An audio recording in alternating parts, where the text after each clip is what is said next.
fire up your hand scanner. I bet you'll find plenty here to catalogue.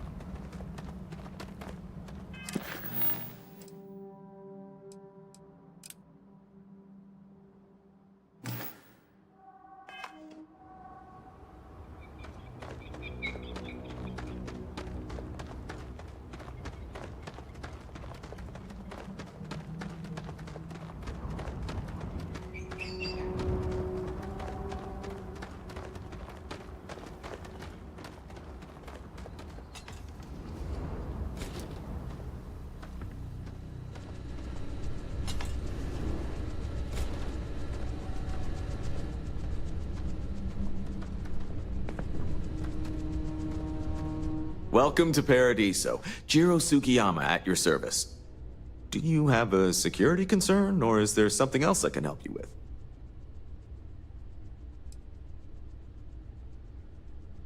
with? Neither. We're our own private force. The Paradiso group pays top dollar for top-notch security. And I dare say we're some of the best in the business. We have to be out here on the fringes of the settled systems.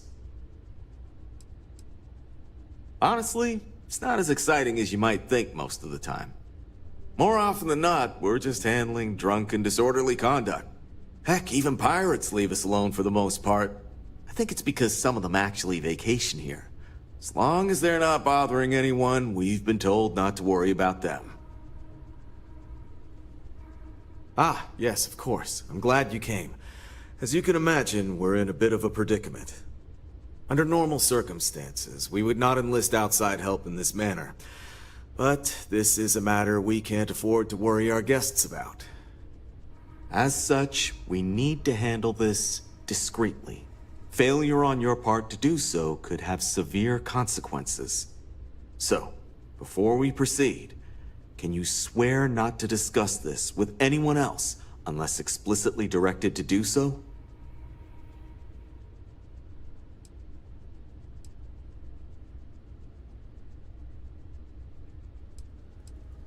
You're right.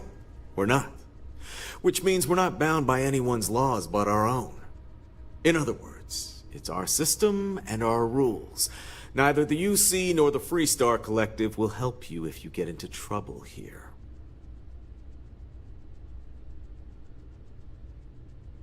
Oh, that's quite the claim. If that's the case, I think it would be prudent to go speak with them and find out exactly what they plan to do about it. Whatever you do, it's important to remember to seek diplomacy with who or whatever's on board. As soon as you have any more information, report to Oliver Campbell. He's the CEO of Paradiso. All formal decisions will need to go through him, and he'll have your pay. Good luck.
Just isn't the same as the real thing.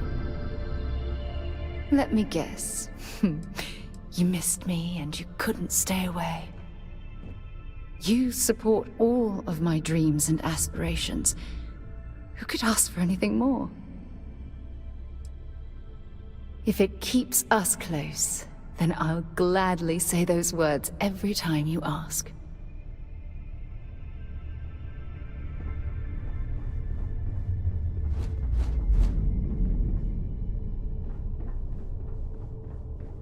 My day is suddenly much improved.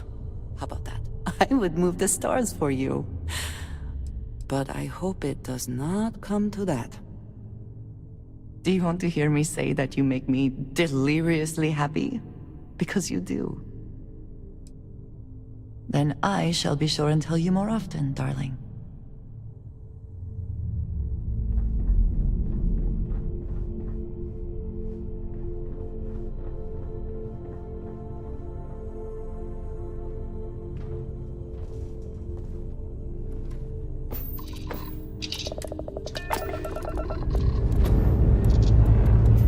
Engines purring. Let's do this.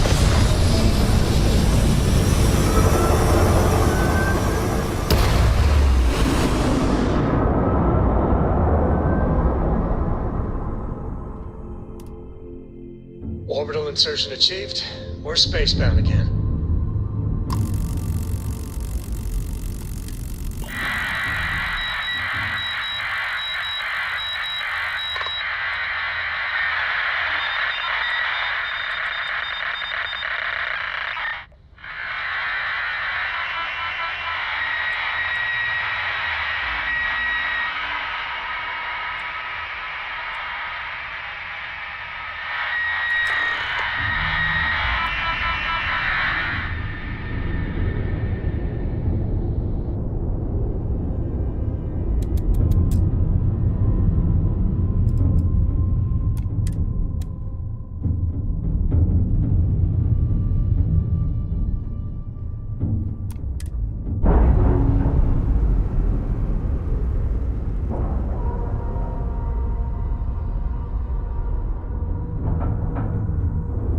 Docking integrity, 100%. Good to go, Cap.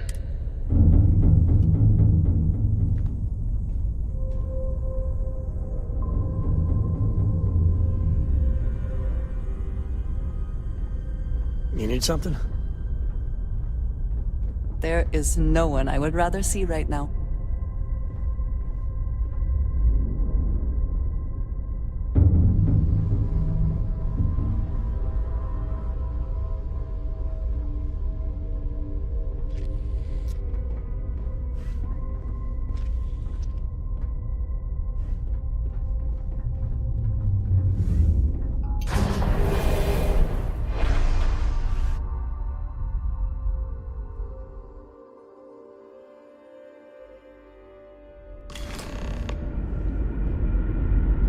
Hello.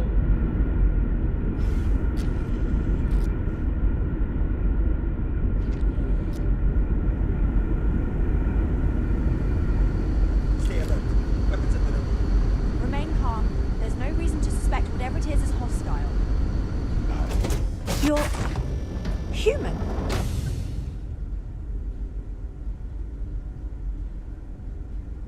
You seem to know an awful lot about us. I can only assume your ship has some sort of advanced scanning capabilities, or there exists some record of our mission somewhere. Imagine being cut off from humankind for that long. How terribly frightening that would be. Perhaps we should greet our guests. Of course. Manners. I'm Captain Diana Brackenridge. This is Security Officer Bomani Reader. And this is Dr. Mabuti da Costa, one of our elders. A pleasure to meet you.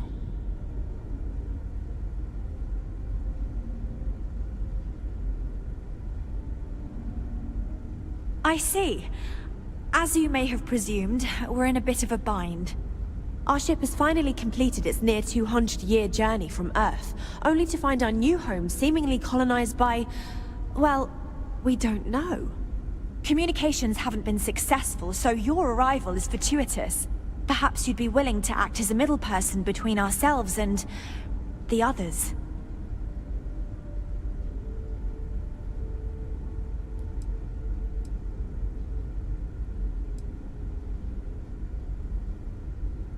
Ah, your question confirms one of our recent theories. It would seem that some form of faster-than-light travel or space-bending technology was invented during our long journey. That would explain why we would find people this far out into space. I guess technology leapfrogged us at some point. Interesting. I can only imagine that our predecessors didn't believe the technology would ever work, and so they made the decision to leave when they did.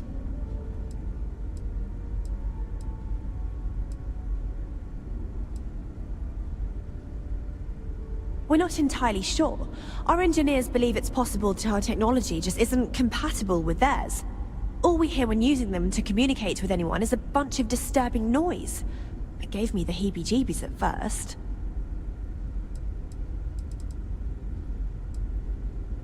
Well, the short answer is, we didn't. It's a generation ship, which is to say that most of us lived long, happy lives on board and passed our mission down to our children. It was never intended that the original crew would make it to our destination. The goal was always the preservation of the human race above all else. Though, it would seem that was perhaps a bit presumptuous. We do. Well, sort of. We saw structures using our surveying equipment. We've also seen the various ships pass us by. Some even seemed to want to communicate, but couldn't. Of course, we had no idea that they were being piloted by other humans.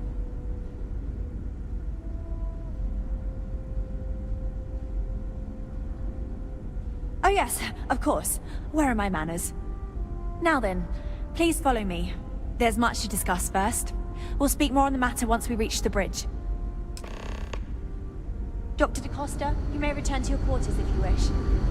Thank you, Captain. I will follow you to the bridge, ma'am. For security purposes.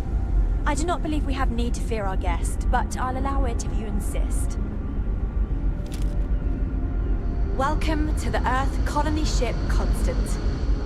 In the early 2100s, my ancestor, Rupert Brackenridge, researched a number of scientific scenarios: climate change, asteroid impact, nuclear war, global pandemic, and more. Each scenario showed the likelihood of an extinction-level event to be within 50 years.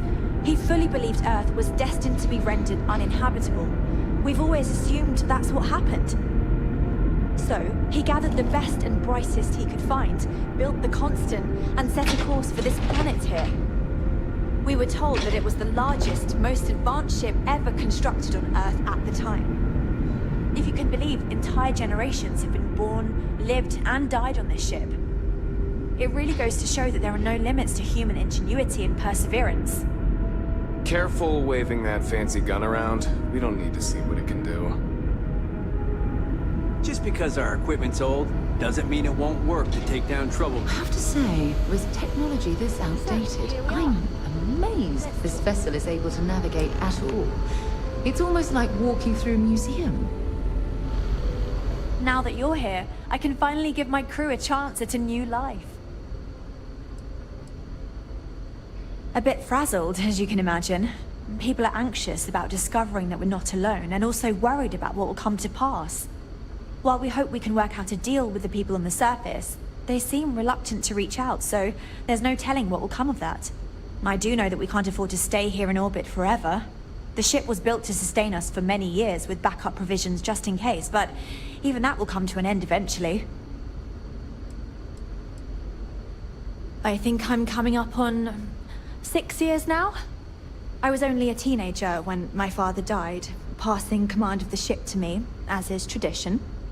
Because of that, I've had to sort of learn as I go along, instead of taking years of study and apprenticeship under the prior captain. I think some people on the ship resent me for not having the level of experience as my predecessors. But at the same time, without my command, we likely wouldn't have made it here so quickly. Difficult is the wrong word. It can be both challenging at times and also exciting. Our mission was to rebuild humanity on a distant world, believing that we were Earth's last hope. To think that while there has always been a Brackenridge in the captain's chair, that I am the one to finally oversee our journey's end is truly exhilarating. But with this stumbling block in our path, at this final moment, I fear tough choices will need to be made. Well, as I mentioned, we've been unsuccessful in communications with anyone up until you arrived, though not for lack of trying. But since you're asking, maybe you'd be willing to be a sort of diplomat between us and them as we attempt to resolve our situation. Does that sound agreeable to you?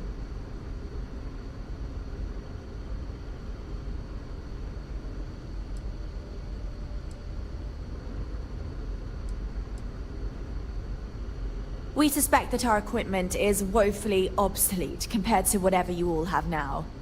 In all honesty, we never expected to need to communicate with anyone, so our comms aren't particularly robust. That limits our options.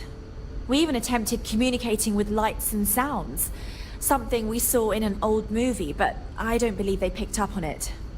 If anything, it may have inadvertently alarmed them.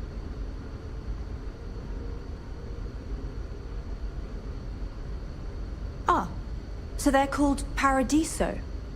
Interesting. Anyway, it's not important whether we like the potential results right now. We'll cross that bridge when we come to it. For now, let's focus on the issue at hand. You see, we intended to settle here, but we assumed that they intend to defend their claim given their presence here. We'd like you to go speak to them on our behalf and help us negotiate a solution, preferably one that favors us.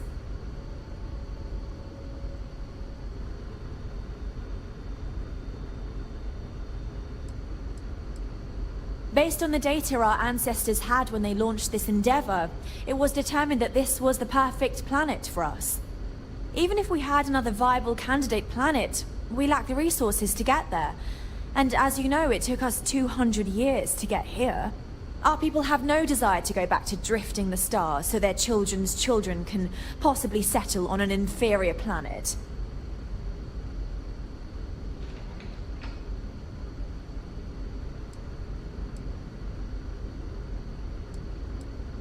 When we left Earth, there were no claims to planets this far out into space. We had assumed that we were the only ones attempting a generational journey such as this, meaning that there would be no need for a formal claims process. Regardless, my ancestor, Rupert Brackenridge, did manage to file a charter for this planet's first colony, to be named New Jamestown. According to his records, no one took it seriously when he filed it, so likely it was either ignored or the records were lost to the ages. Given humanity's lack of interest in colonizing the far reaches of space at the time, it shouldn't have been a problem, but again, here we are now. Excellent. Make no mistake, this is our planet, and we intend for them to see this our way. So, speak with their leadership and see if you can negotiate a solution on our behalf. Preferably, get them to see things our way. Report back to me and let me know what they say, and we'll go from there.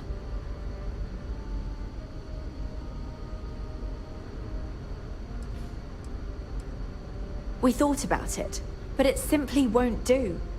I need to think about the distant future of our people. Sure, our first settlement may be small, but our predecessors dreamt of our new civilization spreading across the globe. That will be difficult if someone else plans to do the same. While we're not completely close to the idea of sharing, it's much easier if we have complete domain over this world.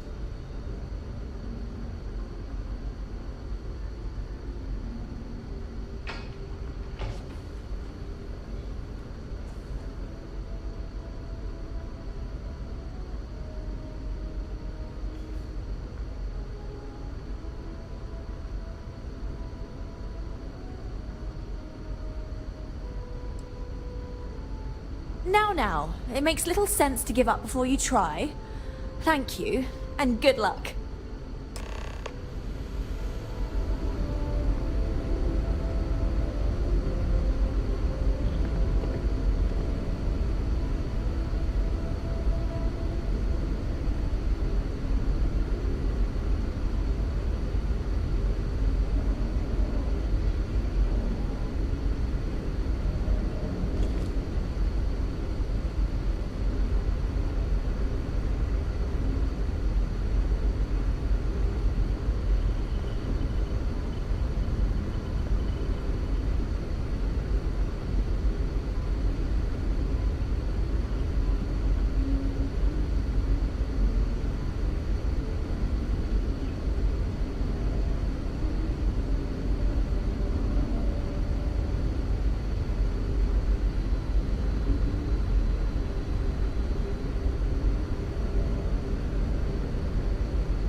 We've got strict rules around here, but they're strict for a reason. Now that we know what's out there, things are gonna be more interesting from here on out.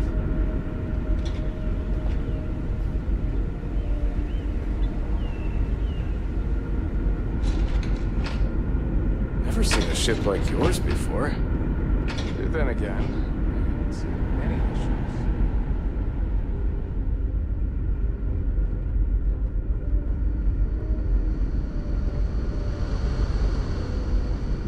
We were never trained to address threats coming from outside our ship.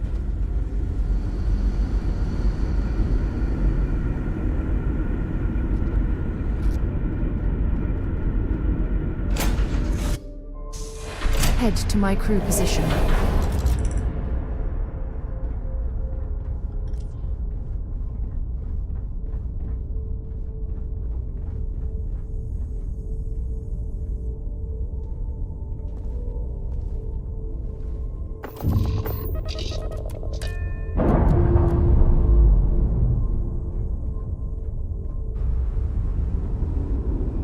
Nice. Clean sep there.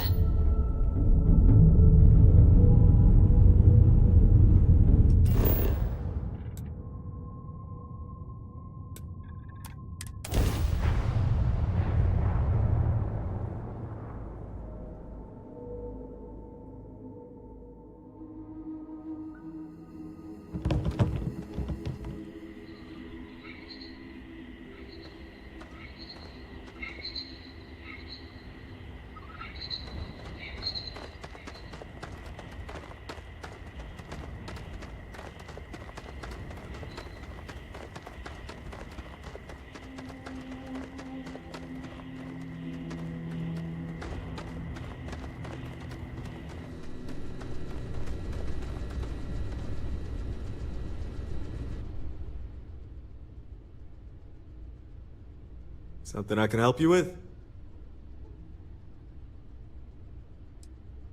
Ah, it has a name. Good.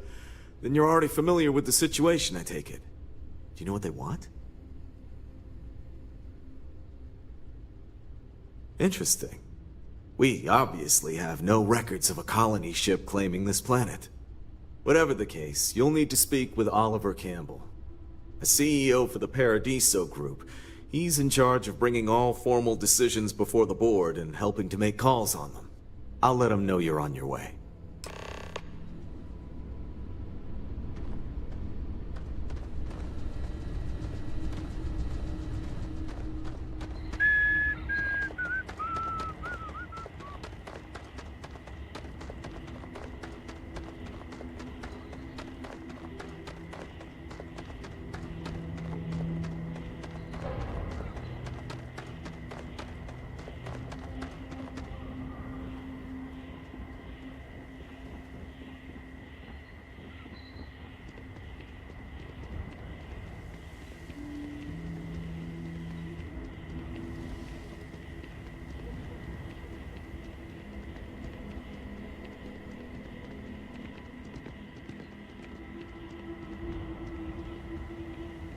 Nice suit.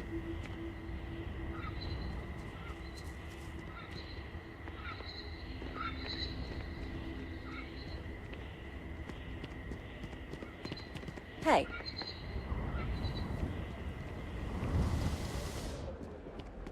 Yes? What? Oh, this looks like a lovely place for a stay. Might also be the perfect time to stop for some food or a tranquility. Where should we begin?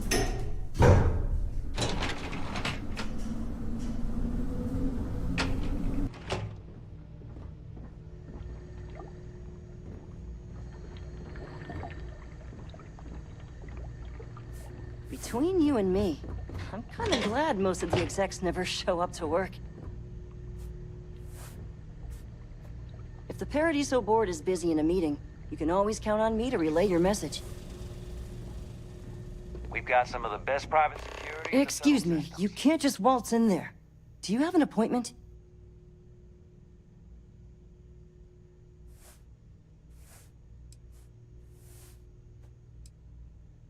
Oh, you're the one they're waiting for then.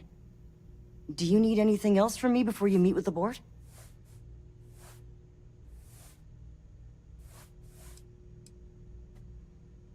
People were a little freaked out around here, understandably. It looks so different and it's so massive. We honestly thought we were under attack by an unknown entity. But then, nothing happened.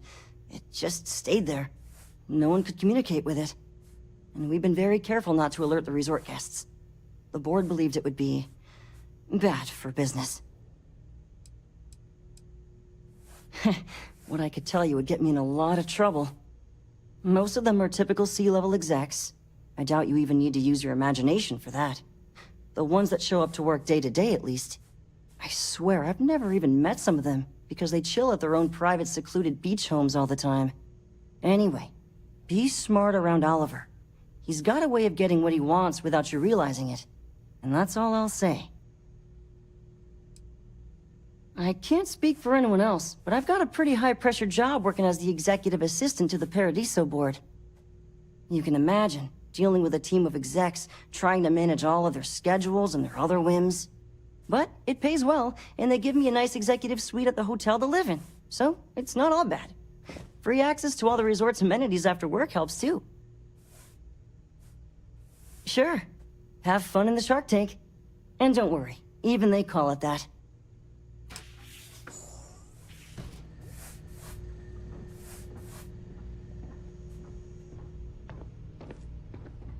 I just feel that we should be focusing on the natural beauty of this planet, not our amenities.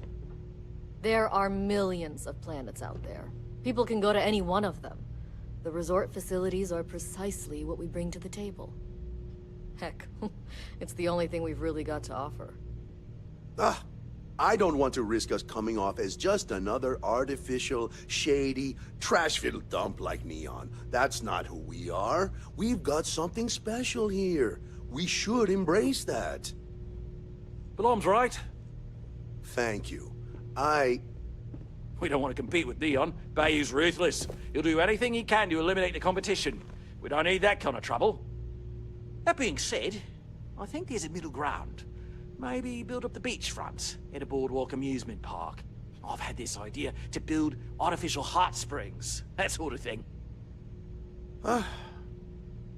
Sounds good. I'll look into what that will cost us and we can circle back around to this. Come on, mate. Loads more interesting things to do outside. No need to mill about in here. Not quite. We just don't answer to the Freestar Collective or the United Colonies. Makes things easier. We don't pay any taxes, we don't need to follow their laws. All the benefits, none of the drawbacks. And no one minds, because half the politicians and other big shots love vacationing here. Works for everyone. We, the Paradiso Group, bought the rights to this planet years ago with the intent of turning it into the biggest and best resort in the universe. To that end, I'd say we've succeeded. As such, no other leisure enterprises may operate on the planet without renting land from us. But as you can see, none can afford such a deal. No, of course not. There's several more. We're just the ones who show up day to day. The others spend their time lazing on the beach or gallivanting off-world. Doesn't bother me, though. Less cooks in the kitchen means I get to make all the big decisions around here. Seems to be working out for us just fine. I am. And you must be the diplomat Jiro told me about. Welcome, welcome. Normally I'd offer you an all-inclusive stay at our resort before we spoke. But given the circumstances, I'm going to cut to the chase. We've got our friends, the aliens, up there, causing all sorts of problems for our resort. You like that? The marketing team came up with it. The thought is, if we can't get rid of them, it might actually attract more tourism. Come see the aliens!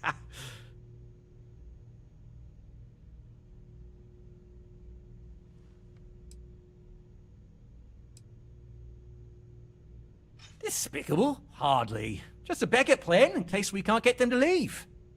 But you're right, no one's gonna buy aliens. Remind me to fire the marketing team. So, tell me, what's the actual deal with this massive eyesore of a ship, besides scaring people away?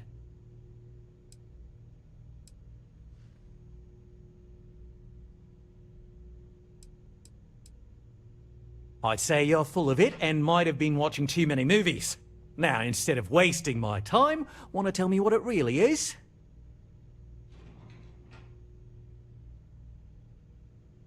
Well, that's something. Shame we can't just tell them kindly to bugger off. Something tells me that's not going to work. Now, tell me, what are we going to do about it? Give me some proposals, people. I need something to work with here. We could offer to resettle them here. There's more than enough space. They could stay here, temporarily, but it'll cost them. Quite a bit, too. They'd need to work off all their debts before being allowed to leave. Maybe not. What if we help them get out of here? Outfit their ship with a grav drive so they can find a new home. We could even lend our engineers to help and give their captain an updated star map. What do you think? Sounds costly. We can't absorb that cost, and it's unlikely they even have compatible currency, let alone enough for the transaction. Someone else would have to foot the bill. Oh, I swear this would be a lot easier if they ceased to exist entirely. Anyway, Seema's got the right idea. Either works for me. Just tell me what you want to do.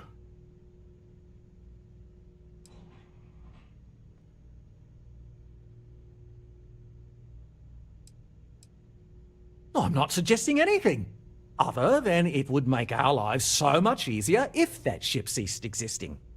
Make of that what you will.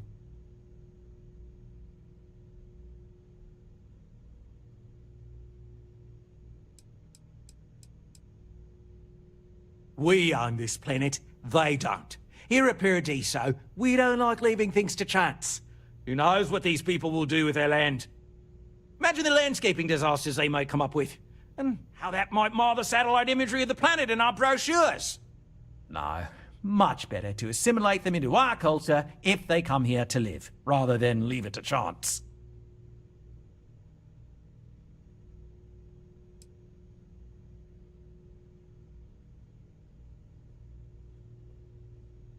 Well, absurd or not, that's our official stance. I make the decisions that are best for our entire group. You don't. Oh, I didn't say that specifically. This would be a mutual contract for room and board in exchange for services rendered. Of course, there's no telling how long this arrangement will last, given the substantial costs we'd need to take on in order to accommodate them here, including their continued room and board. But this may save the resort on operating costs in the long term, as we'd be able to let go of some of our current paid staff. We operate outside of the Free Stars only, you see, partially because we don't want anyone else meddling in our affairs. And we'd rather not draw attention to it, as I've mentioned. It could be bad for business. We'd much rather settle this independently. It's not our responsibility to bear the brunt of that cost. We're being more than generous by offering the use of our engineering team to help install it. A custom grav drive can't come cheap, and I assume they have neither the monetary means nor the connections to get a hold of that kind of technology. That leaves the only other party in this negotiation. You. And which proposal will you be taking to the good captain? I assume there's a captain?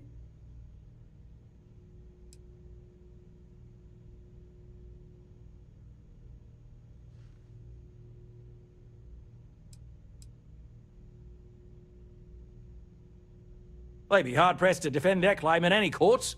Our charter goes back years. It was registered with both the UC and Free Star Collective, per the Centaurus Proclamation.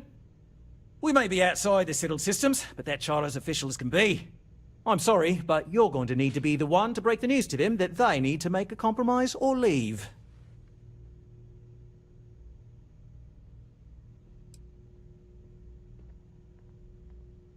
Ah, good on you.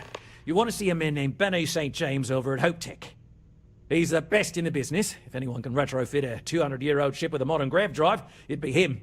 We'll coordinate our engineering team with his when you return, though you may have to help the Constant engineers prepare for it on their end. Good luck. I know this was a difficult decision, but if it's any consolation, I think you've made the right choice. Compared to the destruction of their vessel and relegating them to a life of servitude, I'd say this is the best chance they've got. Right. On behalf of the Paradiso Group, we appreciate your help. What's not to love about this planet?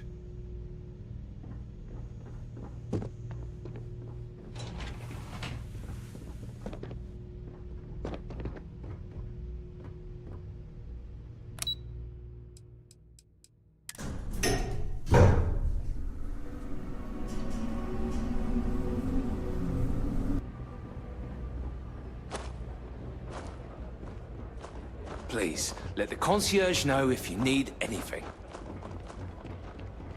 I'm here to help if you need it. Enjoy your stay, knowing you're in our capable hands.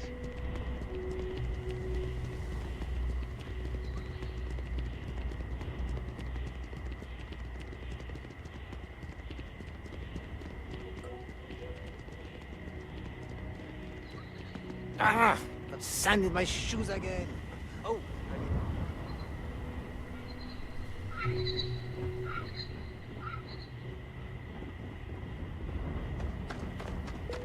I have noted your repeat appearance at our resort. Thank you for your patronage.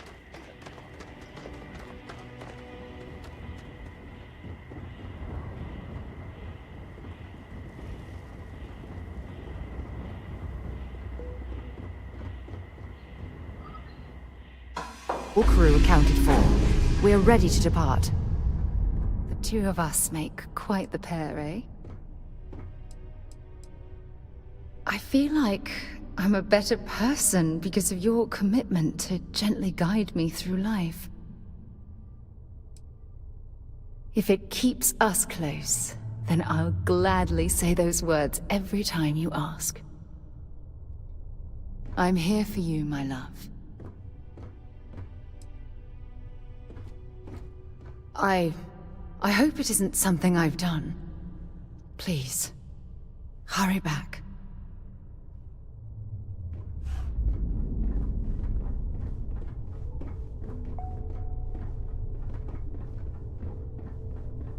Hello, love. I was just thinking about you. It is only a matter of time before we conquer the galaxy, is it not? Then I shall be sure and tell you more often, darling. You need something, dearest? Of course. Are you ready?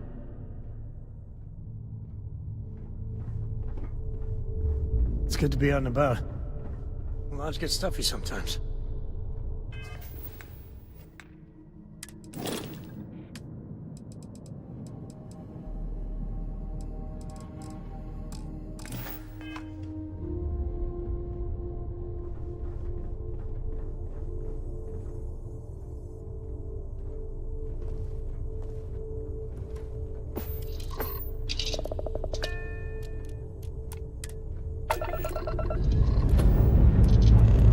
Dust-off complete.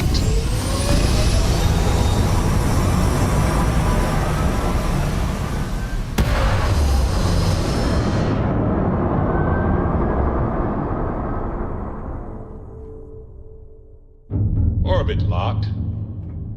Whoa, you just...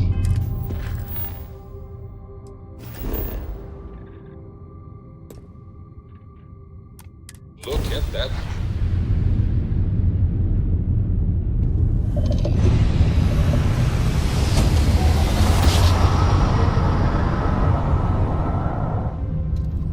Another jump down. Welcome to Freestar Space. Take that. We're going to do a quick scan for contraband, and you can be on your way. All right, we're done. Welcome to Hopetown.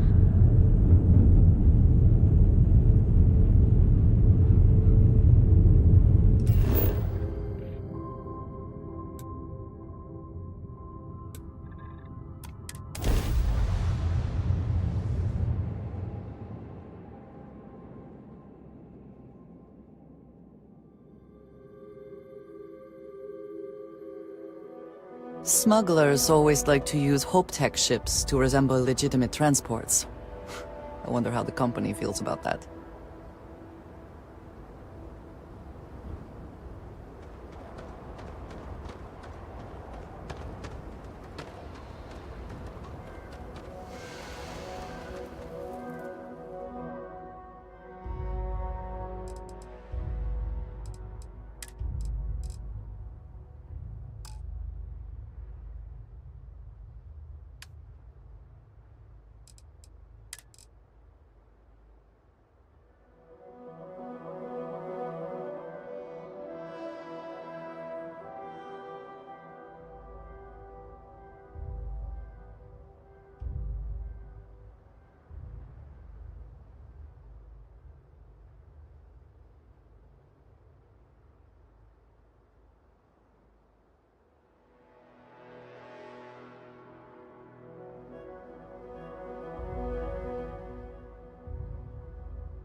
Yes?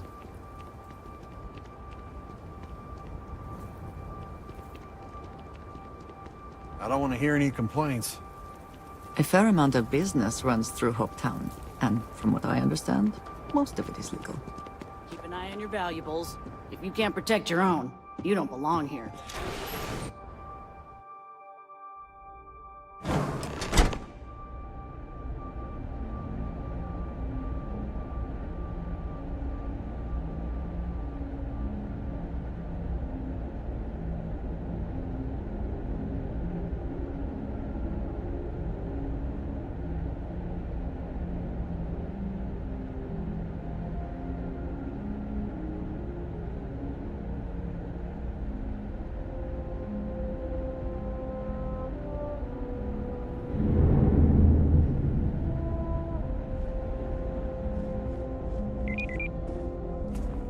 I have never liked Hope-Tech ships, though I suppose that is hardly the point of them.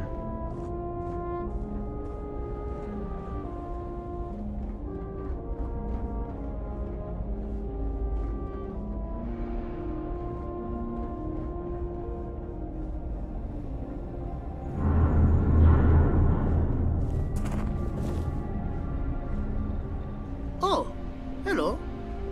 We could save valuable weight if we got rid of the pilot seat. Maybe an ottoman? Well, all of them. I've been with Mr. Hope since near the beginning. I think he appreciates my attention to detail and my focus on the fundamentals. Although he has been hinting that the R&D budget may dry up if I don't produce results. Oh, it's marvelous. Generally, they only care about efficiency, cost-effectiveness, and reliability. Oh, sure, there are the odd complaints about comfort and lack of decent airflow, but they almost always side with the numbers. Sure, that sounds like me. What can I do for you? I'm a little busy, but I think I could spare some time.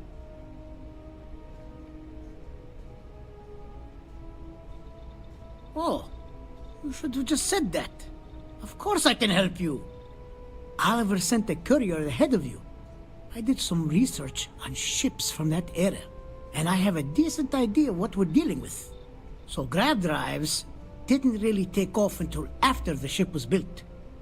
But I've got access to an ancient grav drive that looks like it could be compatible. With some minor adjustments. It's in good shape, too. Parts not cheap, though. Neither is the labor. Just pay the combined cost of parts and labor, and it's yours. It's a pretty big ask, given how rare these old grav drives are.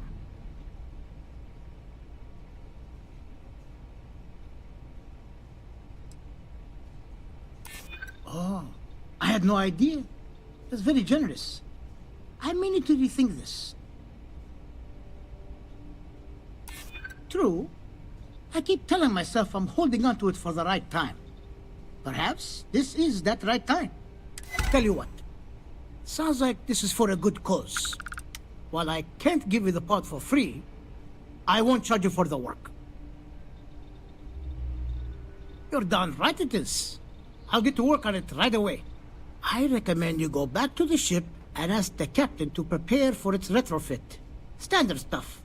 I'm sure they have an engineer on board to help. We'll send the part along when it's ready and install it with the help of Oliver's people. Pleasure working with you.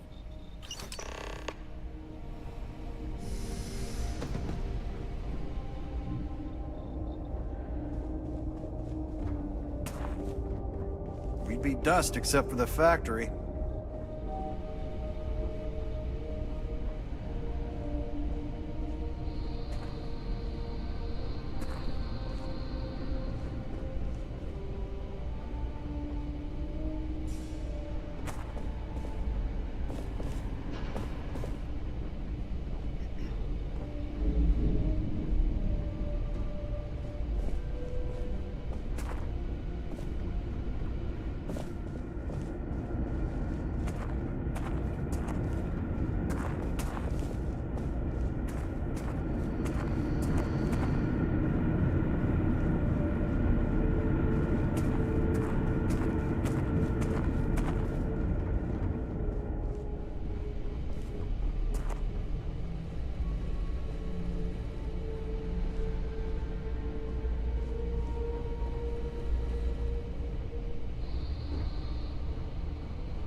Pardon? Off-worlders. Nothing ever good comes from them. Okay. Hello.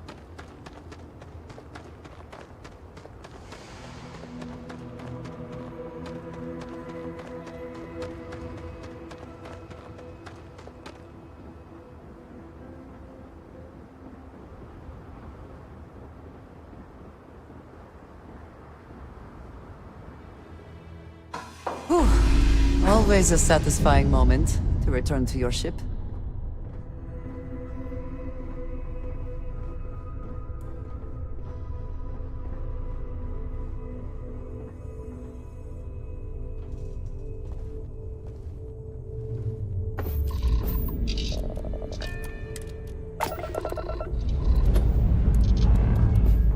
This never gets old. Lift off!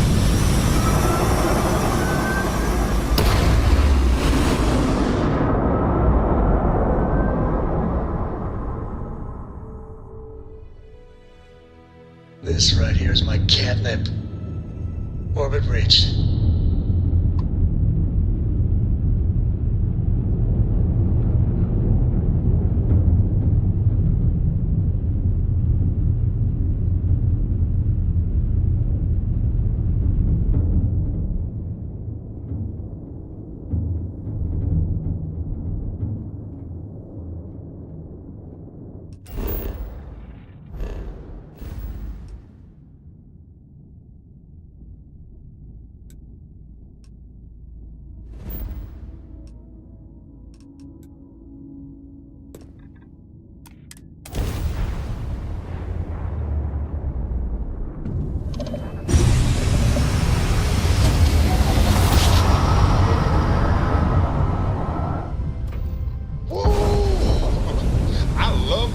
After a perfect jump.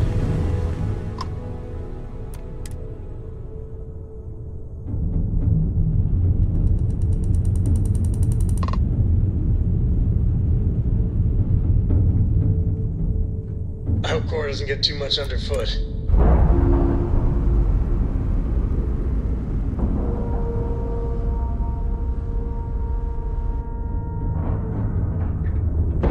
Ship is now docked. Perfect. Didn't even smudge the paint.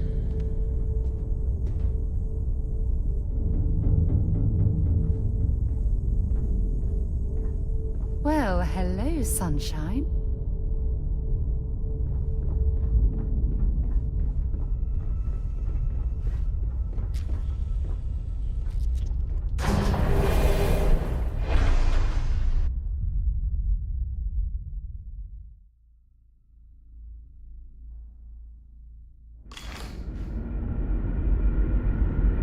Greetings, Captain.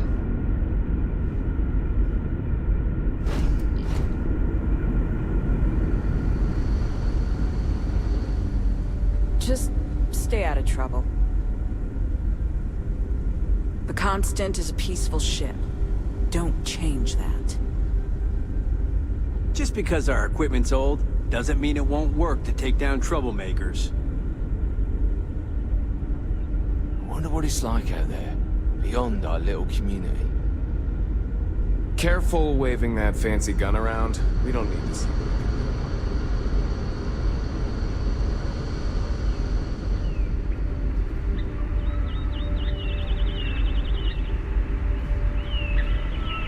Wow! I've heard about you, but here you are! Oh. Wow, you're new? Weird. Okay, wasn't expecting this. I guess I should introduce myself? I'm Janet. What's up? You?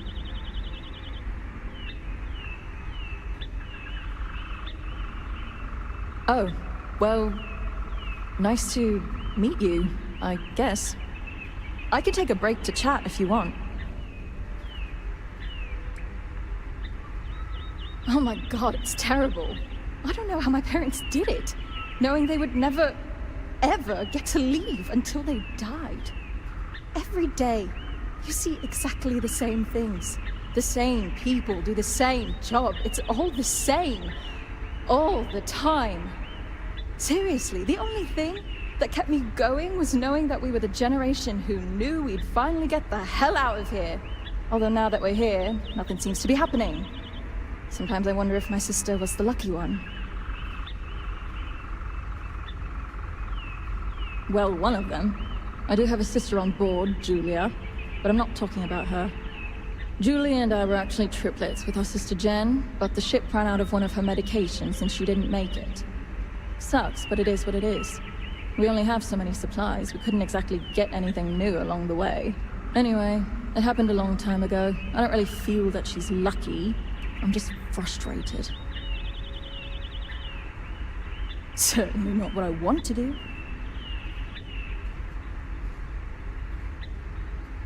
I mean, I hate this job, and there's really nothing I can do about it. I'm the cultivation manager. Fancy words for farmer and fertilizer collector. I didn't have a choice. Most people don't. You get a job, and that's it. Like, I'm great at what I do, but I would enjoy doing literally anything else. Meanwhile, my sister Julia, she gets to hang out with kids all day and watch movies.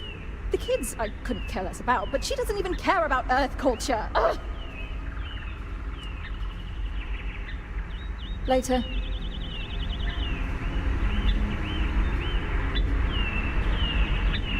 The Constant is a peaceful ship. Don't change that.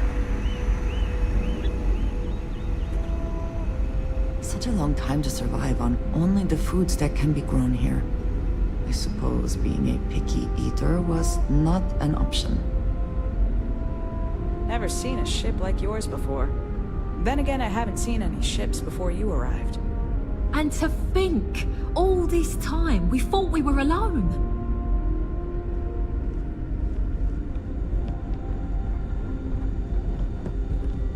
Sometimes, difficult choices must be made. We did what we believed we needed to do to keep humanity alive on this ship.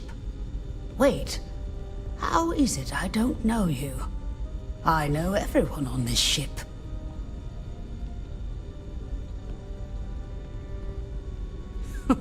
Oh my. Yes, of course.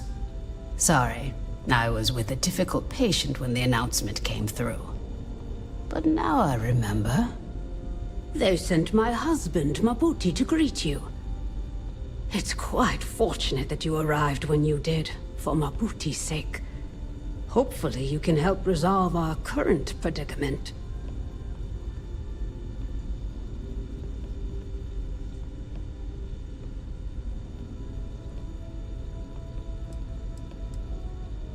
There isn't, at least not in the medical sense. Since he was one of the eldest on board, he was ready to volunteer for termination. Thankfully, since you've arrived, that no longer seems necessary. Termination?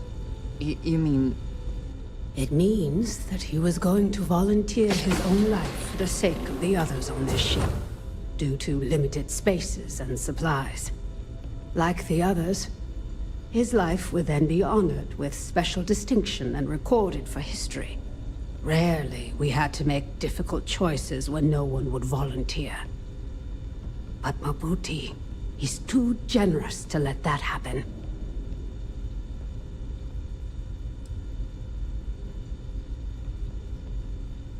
It may seem that way to you, but remember, things are different when you only have so many resources and so much room to work with for such a long time. It seems harsh to us, yes. But we have not had to live this life for generations on end. We should perhaps not be quick to judge.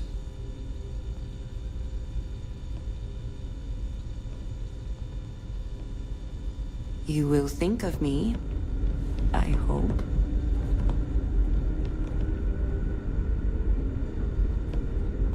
Boy, am I glad you weren't some sort of alien or something.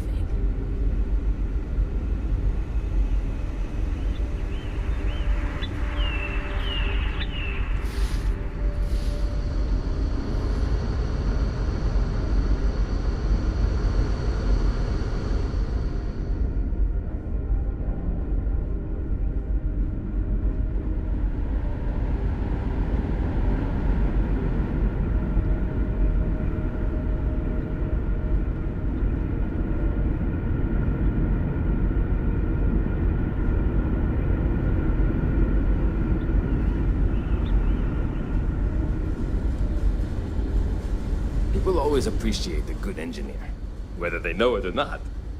I was hoping to talk to our visitor from outer space, and here you are! Welcome, welcome! I have a million burning questions, but I won't overwhelm you. There will be plenty of time for that later. Please, indulge me just a couple. How did you do it? Did humanity finally discover faster than light travel and eclipse our poor old ship?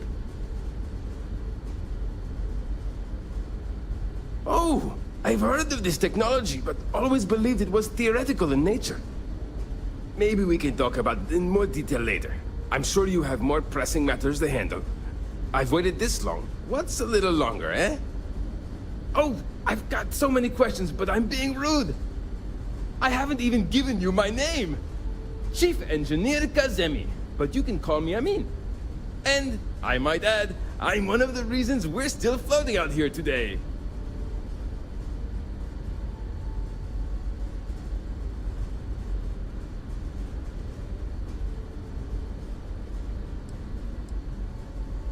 Indeed. Thank you for being so kind and indulging me. You must understand how thrilling this news is for someone like me. Someone who suspected this encounter was, in fact, possible.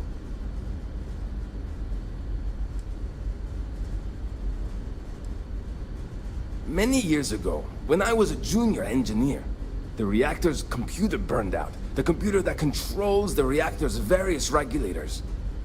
I'll spare you the details, but when that happens, the ship and everyone on it is in danger of turning into a mess of hot slag. I had to jury-rig parts from old media devices to prevent a meltdown. And that's how I became the boss around here.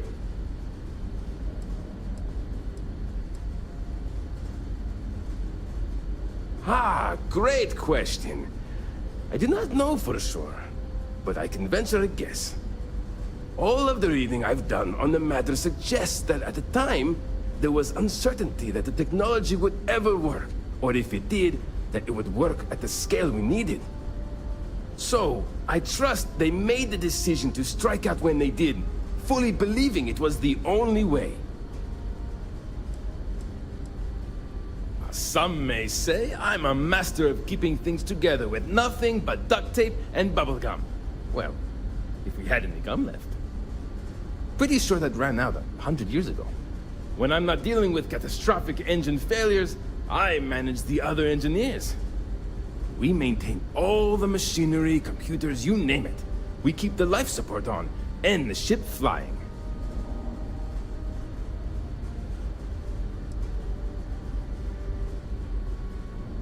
Yes! So many! Does everyone have their own spaceships like you? Do people only live on naturally habitable planets, or did they learn to terraform? Are we in contact with alien species? I have so many more, but I don't want to take up all your time.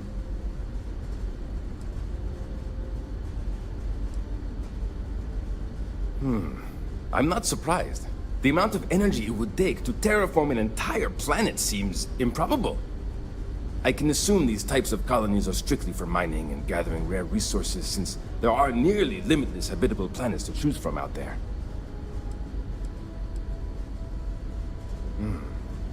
Disappointing, but not unexpected.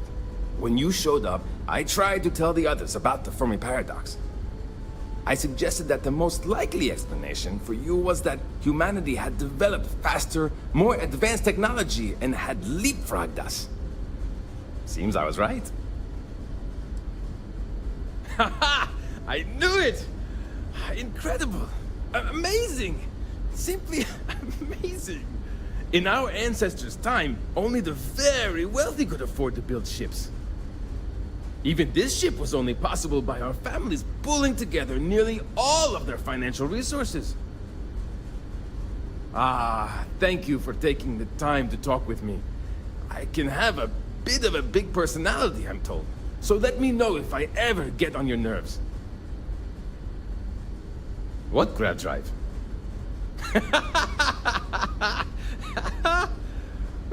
Just joking with you. The Paradiso engineers filled me in. Okay, let's see what we need to do. All right. This will be fun. And hopefully there will be no explosions in the process. I've just received word that the drive is here. Ready to get to work?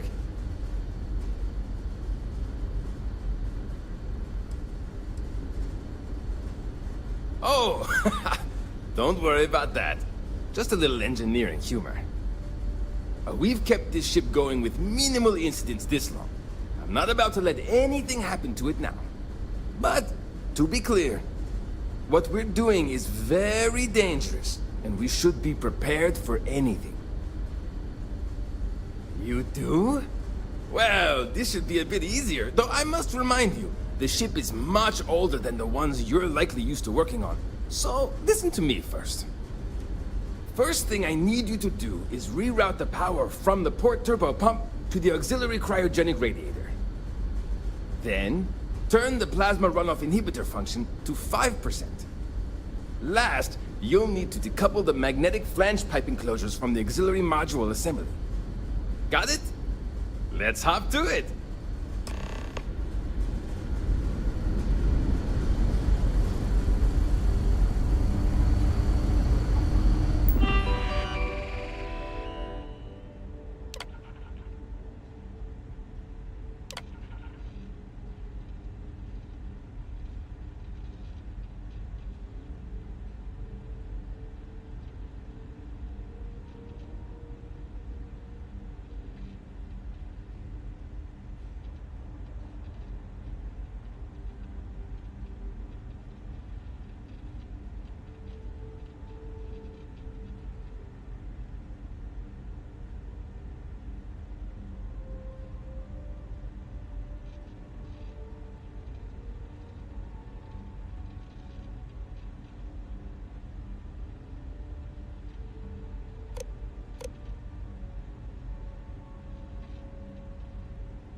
Sure is nice to know there are other people out there.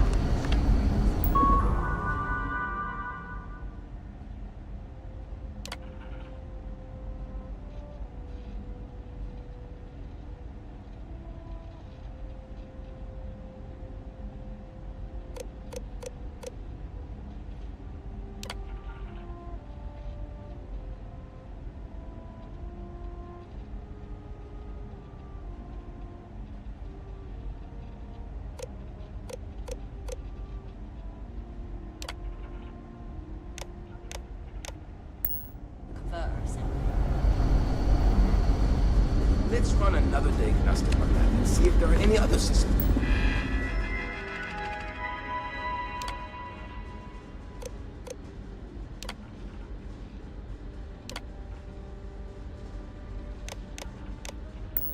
Blaine. Yes, sir. You've got it.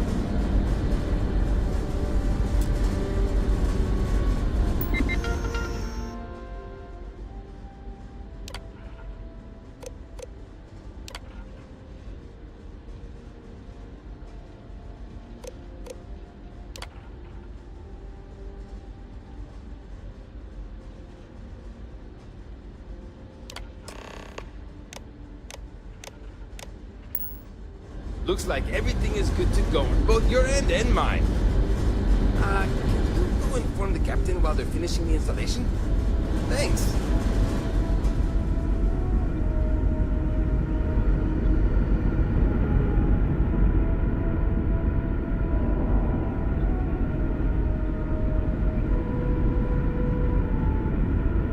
Just stay out of trouble.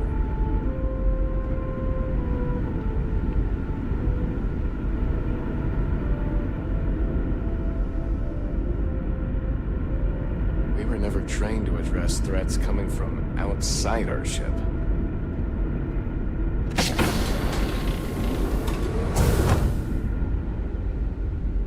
Now that we know what's out there, things are gonna be more interesting from here on out. Quite a heritage. To have brought this ship so far over such a long time. Worthy of the pride these portraits show. We've got strict rules around here, but they're strict for a reason. I am both shocked and impressed that all of this is still functional. Everything's quiet for now, but I'll let you know if I see anything. Carry on then. Well, well, it would appear we have the means to go nearly anywhere now, thanks to you. The engineers even upgraded our communications equipment so we can speak with passing ships. Turns out it was a pretty easy fix. Thank you again for all you've done. We don't yet know, but we did receive a star map from the Paradiso engineers. I suppose we'll just chart a course for other suitable habitable worlds until we find one that matches the quality of Paradiso. Purima 2 here. Without you, we'd most likely be stuck. But you went above and beyond. I'll make sure people tell tales of your generosity for as long as our society lives. I don't know if we can ever fully repay you. Thank you again.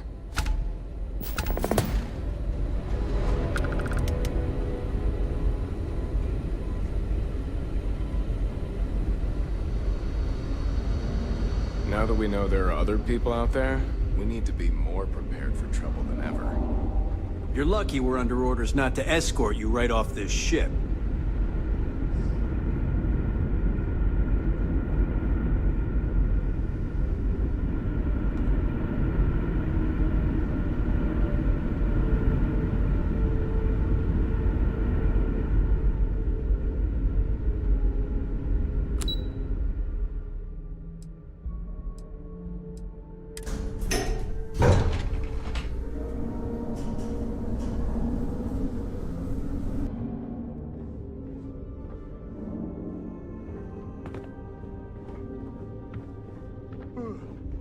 The Constant is a peaceful ship. Don't change that.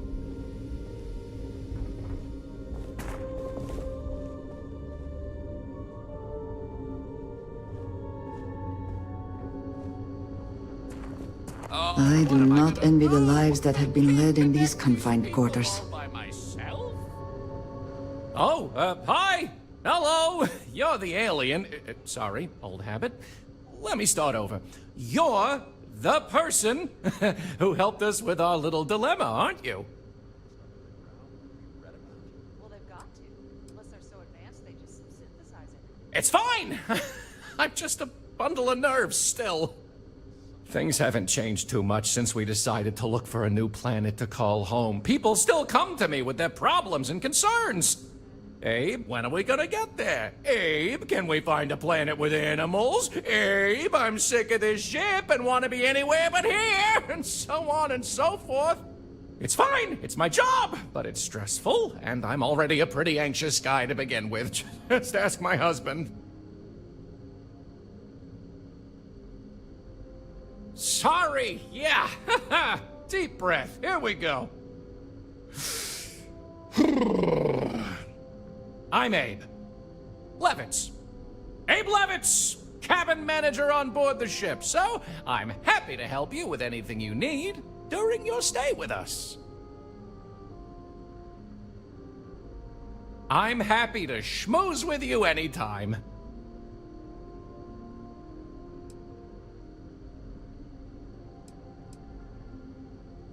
People didn't know what to think. Here we are, minding our own business out in deep space, all alone.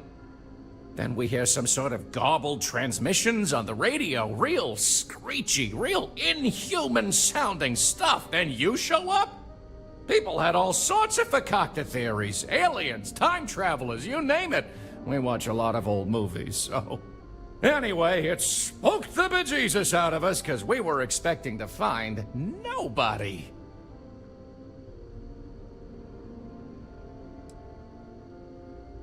Ah, glad you asked!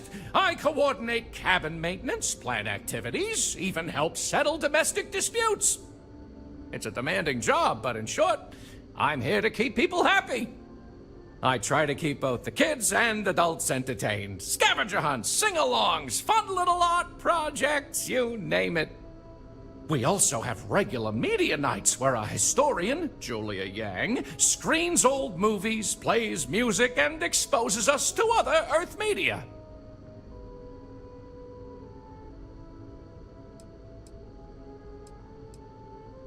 Oh, you heard? I was just kvetching to myself. Mostly I just need to find someone with a ship, but hey, you're someone with a ship, aren't you? I'll save you the spiel, but ever since we found out that people exist out there, the crew's been asking me if we could track down possible relatives. I made the mistake of looking some up, and now they want to connect with them. Now, I'm not gonna ask you to schlep anyone back and forth, but could you deliver these messages for us to connect our crew with their relatives? Oh, you're such a mensch! Thank you!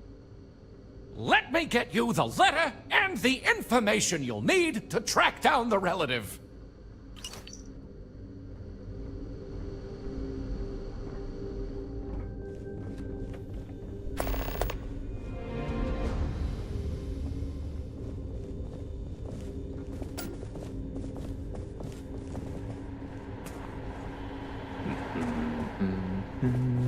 I do not envy the lives that have been led in these confined quarters.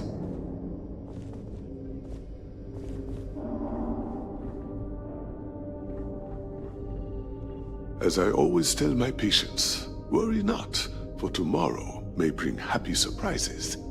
I know we will find a new home. We must, for the sake of our people.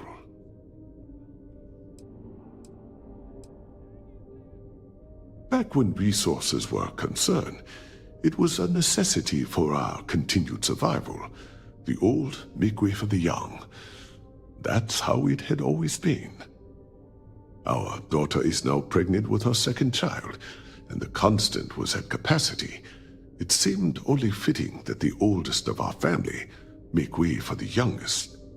But now, there is no need for that anymore, and so I get to live out the remainder of my days.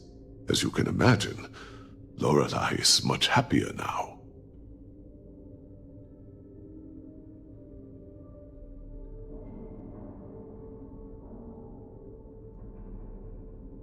I am, but I would have gone through with it if need be. It is the way I was raised to be, to make sacrifices so that others may live on. There used to be an elderly couple on board. They had no children, so their family name was to die with them. I convinced Lorelei that we should take it on in their honor, which is why we are now the DeCostas. My brother will continue our family legacy.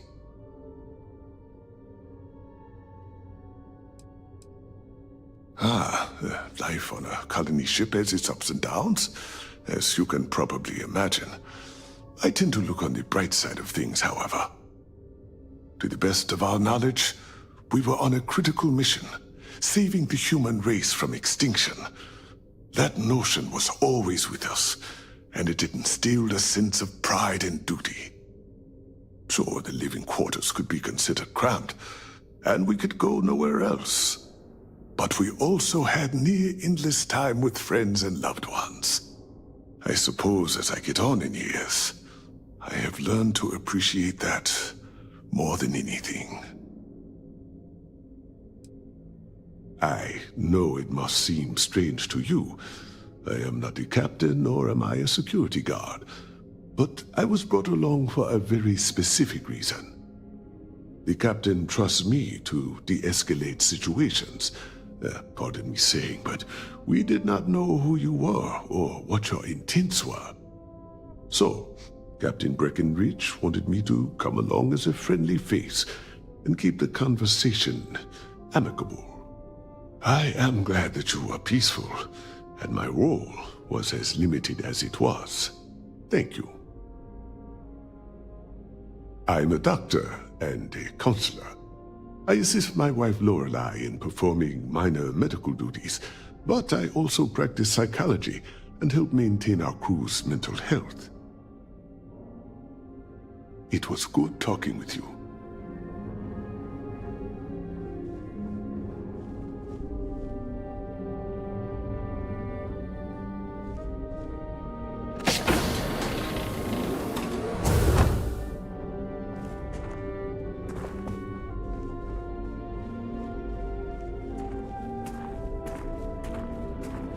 Never seen a ship like yours before. Then again, I haven't seen any ships before you arrived.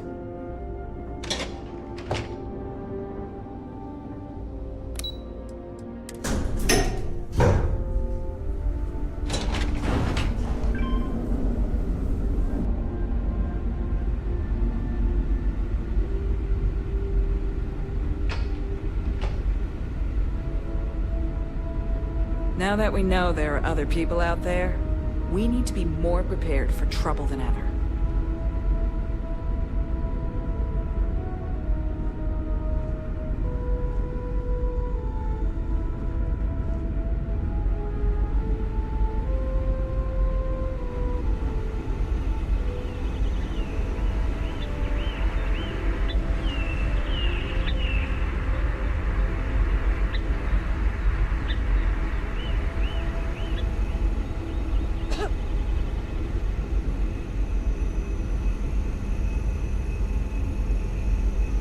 Wow. Hi.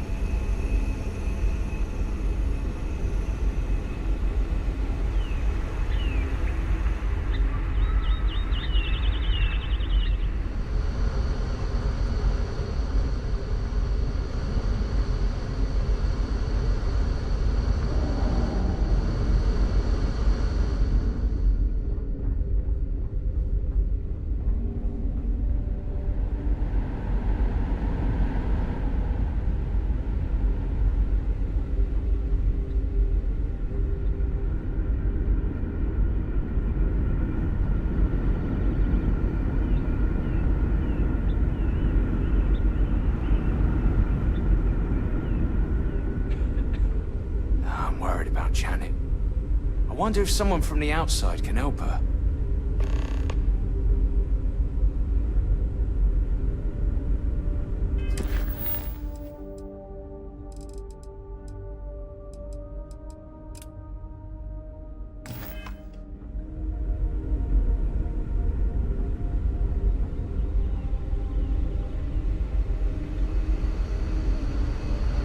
Now that we know what's out there, things are going to be more interesting from here on out. Just because our equipment's old, doesn't mean it won't work to take down troublemakers. These are exciting times, aren't they?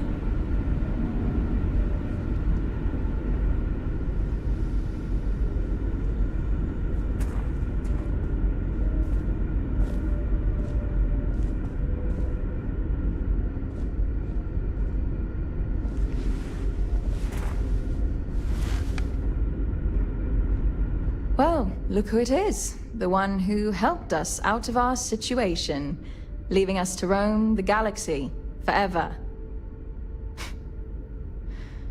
Sorry, I don't mean to be ungrateful or rude. I know it's not your fault. You were just trying to help. It's me. I'm just frustrated. Is it that obvious? Breckenridge is intent on finding a home just as perfect as Paradiso, and it's clear that's never going to happen. I'd love to leave. But outside of you and the occasional passing trade ships we make contact with, there aren't any ways off this ship. And besides, Breckenridge forbids it. I've tried. She insists we stay together for the sake of the community. I'm stuck here.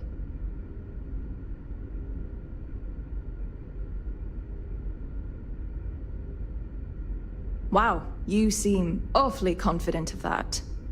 Sure, why not? Knock yourself out. But say you manage to pull it off. I'd be really grateful.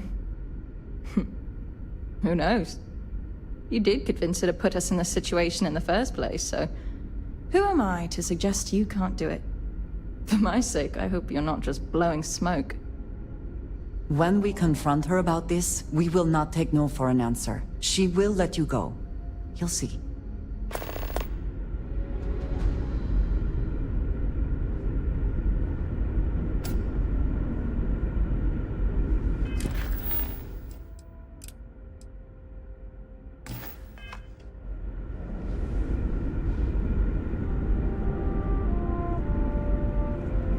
Hey there.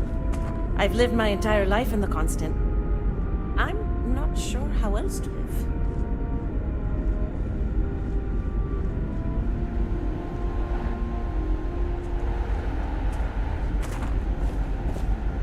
Hey!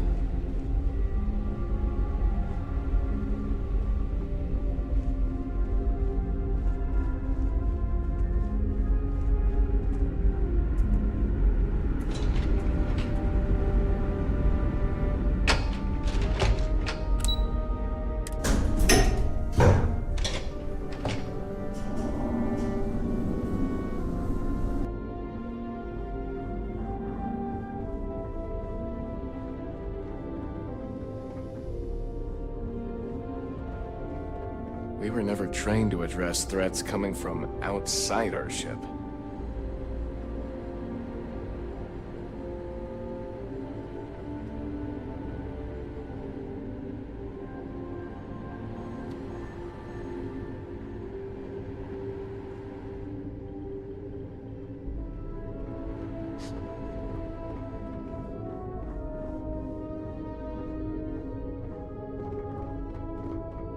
That planet was not right for us anyway. No doubt the next one will be.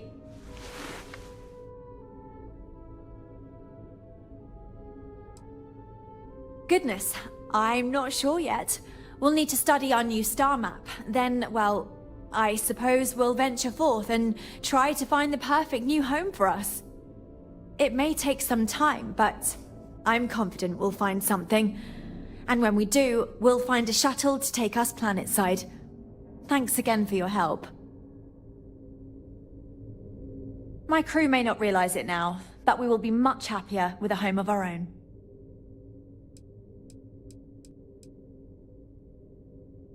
That's a good question, but I firmly believe that establishing our own home is what our ancestors would want for us.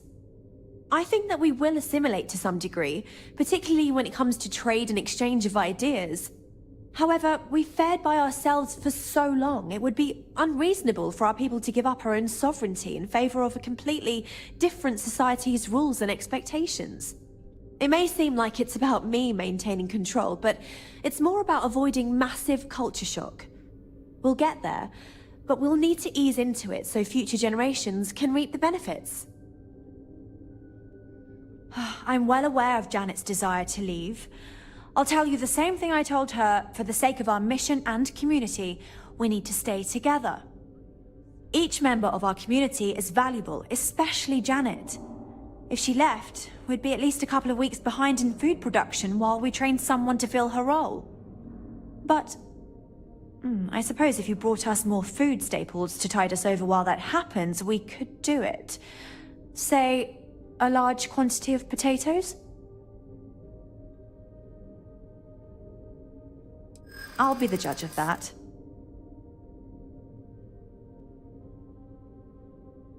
I suppose not. It would be bad for all of us if she slipped into depression. I'm glad you understand the position I'm in here. You really think so? Well, it doesn't hurt to consider this proposal, I suppose. Well, you've got away with words, I'll give you that. Once again, you've convinced me to do the right thing. And while I'm not happy about letting one of our own go, I think you're right. It's for the best. Let her know she's free to leave on the next ship willing to take her. I just hope this doesn't prompt others to want to leave as well. Thank you, Captain. Making difficult decisions with grace is the mark of a true leader.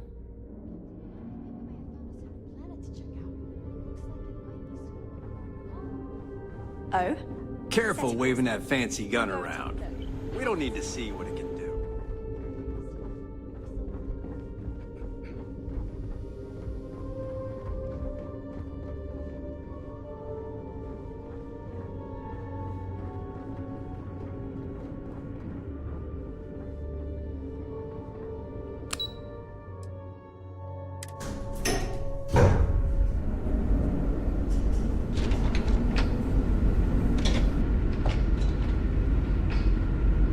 We've got strict rules around here, but they're strict for a reason.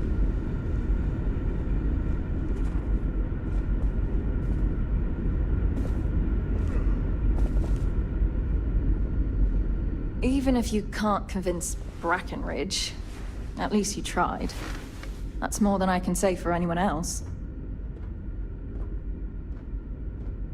Wait, for real? How? I thought I was going to have to escape on my own somehow, but if she's given me her blessing, that's even better. If I'm being honest, I should have known you can do it. After all, you're the reason we're still out here. I heard about what you did for us, getting that grav drive or whatever. I was kind of hoping you'd overhear me and offer to help earlier. I probably should have just asked you, but I guess I'm not good at asking for help. Anyway, thanks for helping me.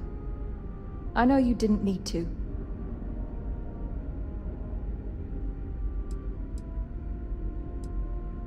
Julia? Oh, she'll be fine. She loves this stupid ship. I've tried talking her into coming with me, but she won't budge. Like almost everyone else, she believes in the original mission. Whatever. I'm sure I'll hear news of the Constant's whereabouts. Maybe I'll even come back to visit.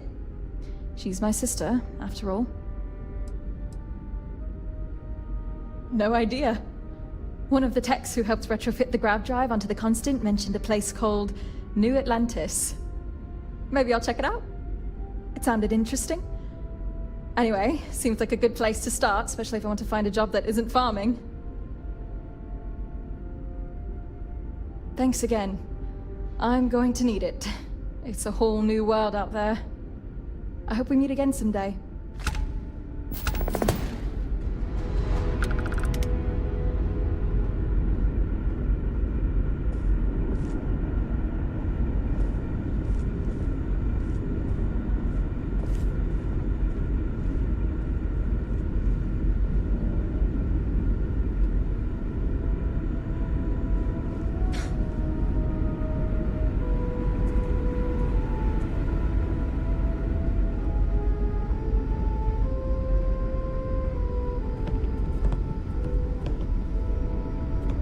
Just stay out of trouble.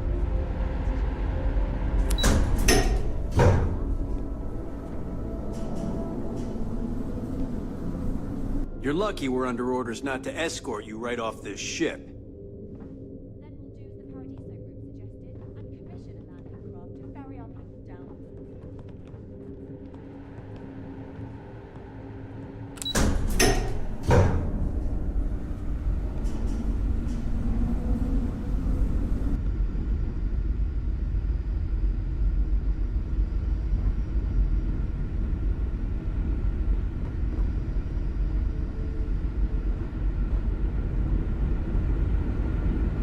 The Constant is a peaceful ship. Don't change that.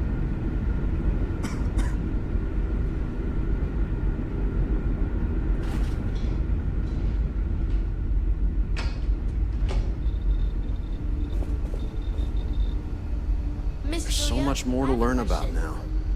Sure. What is it? If there were animals on Earth, why aren't there any animals You were here? so close to finding our new home. Well, there wasn't. Hopefully it won't be too much longer now. Great. We only have How many more days, months, What about the new years planet? of being Will there be cooped animals up there? here before we find a new Maybe. place to live? We don't know yet for sure. But if there are, they probably look a lot different than the animals we studied. Oh, cool. I can't wait to find out. Now that we know there are other people out there, we need to be more prepared for trouble than ever.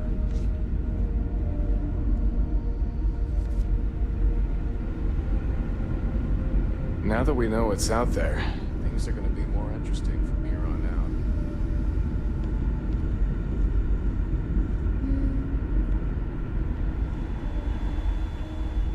I wonder what else is out there.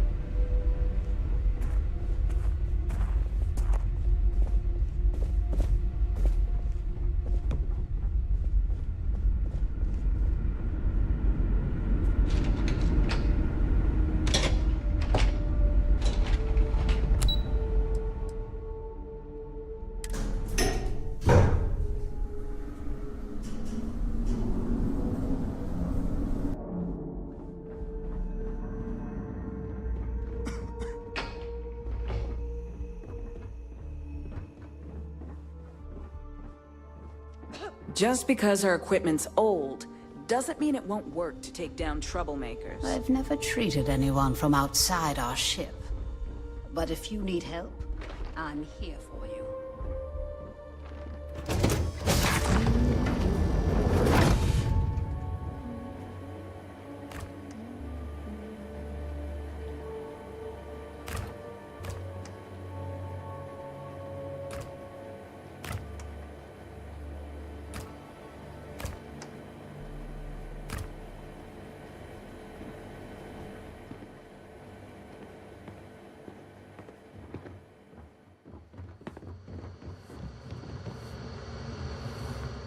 I'm worried about Janet.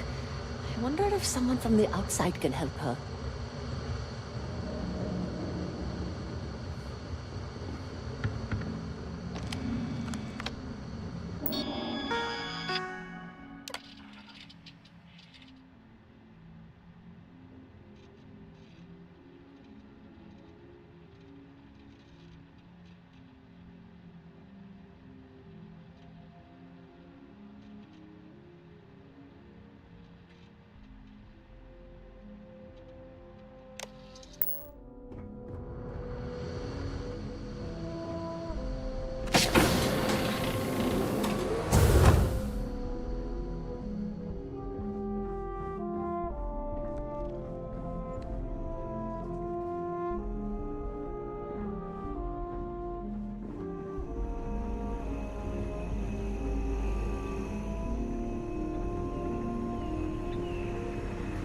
Boy, am I glad you weren't some sort of alien or something.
Glad you're not an alien, but that would have been so cool.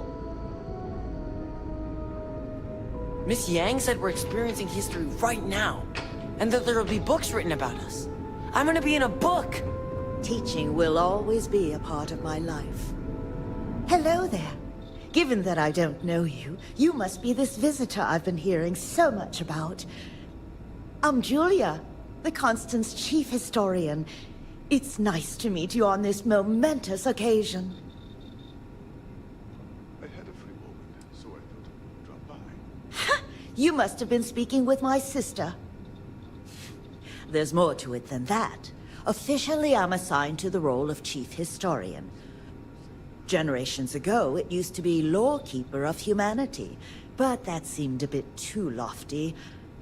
While I don't think my job is as important as captain, engineering officer, or cultivation manager, it's still vital to our mission.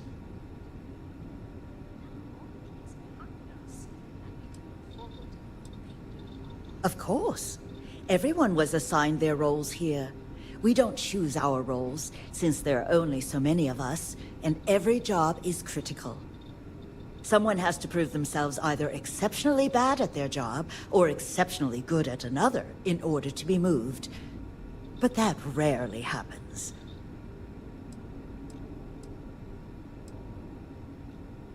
Not much different than the previous history I was teaching. There's just a lot more of it now. There's a lot for us to catch up on. Scientific advancements, social studies, even pop culture. Geography is different now that there are so many planets. It can seem a little overwhelming at times, but we're getting there. Ha! You must have been speaking with my sister. There's more to it than that. Officially, I'm assigned to the role of Chief Historian. Generations ago, it used to be Lawkeeper of Humanity, but that seemed a bit too lofty. While I don't think my job is as important as Captain, Engineering Officer, or Cultivation Manager, it's still vital to our mission.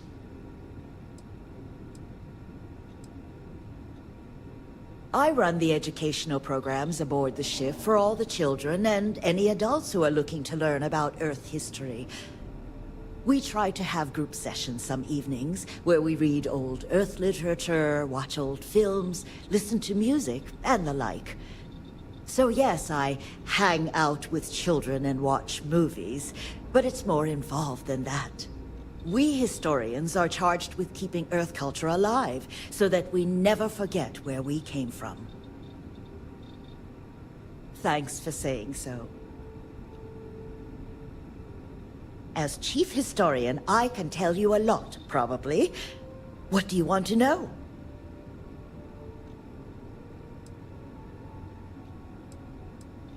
ECS stands for Earth Colony Ship. We wanted a fairly inclusive name to represent the planet, and not a particular nation of origin. There was an old colony ship that sailed across the oceans of Earth from a country called England to settle on a new continent. It was called either the Susan or Sarah Constant. No one seems to know for sure, so ours was shortened to just Constant. Ironically enough, that ship also reached what they thought was new land, and found it populated when they arrived. As Chief Historian, I can tell you a lot, probably. What do you want to know? Well, we launched Tuesday, September 27th, 2140. So, about 190 years now. Would have been longer, but it turns out we have an ace navigator who saved us some time with some tricky maneuvers. We're the descendants of wealthy elites, intellectuals, artists, scientists, and others who left Earth in 2040 to spread humanity to the stars. The thinking was that Earth's days were numbered for a variety of reasons. Our finder, Rupert Brackenridge, had the foresight to plan for the worst. Thus, he constructed this colony ship to settle what seemed like the most habitable planet we could find, knowing full well it would take generations to reach. We suspected that we may have been the only ones to leave Earth, given that no one else seemed to have the same idea. I'm glad we appear to be wrong. You know where to find me if you ever want to know more. Another time, then? I heard you came from outside the ship. I bet it was pretty cold out there. I wonder how many other planets are out there that we can live on. I bet there's a million.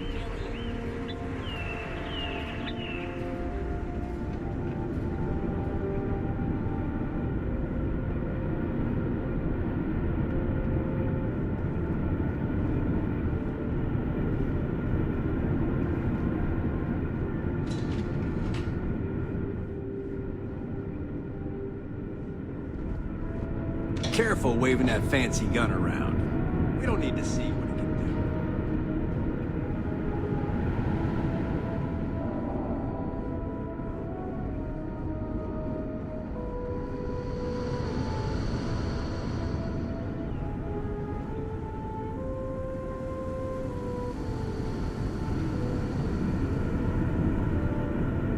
Hello, Captain.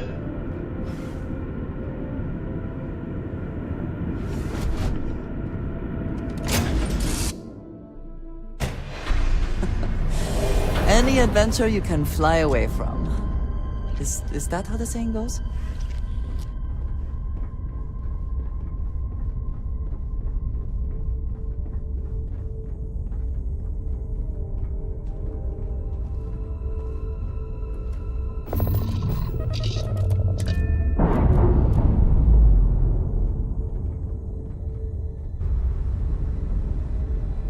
We're on our own again.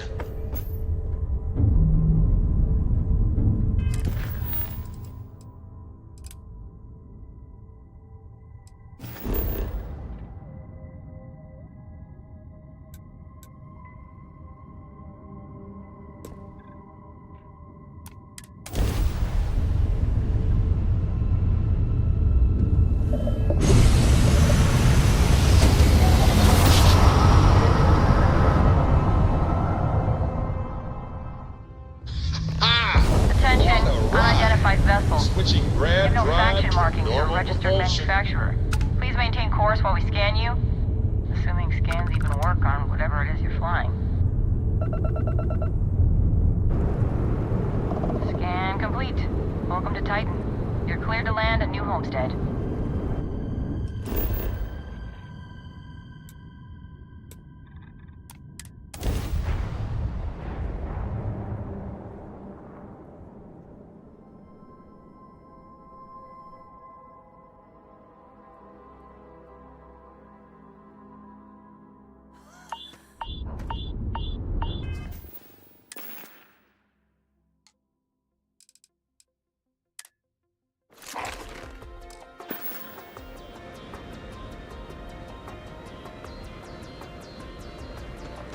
Welcome to New Homestead.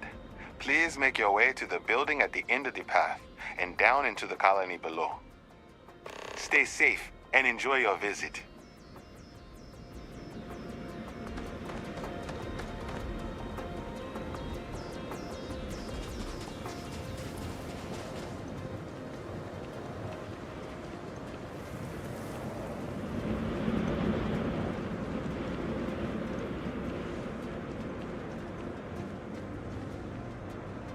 There is value to be found in looking back through history, provided one does not cling too tightly to it.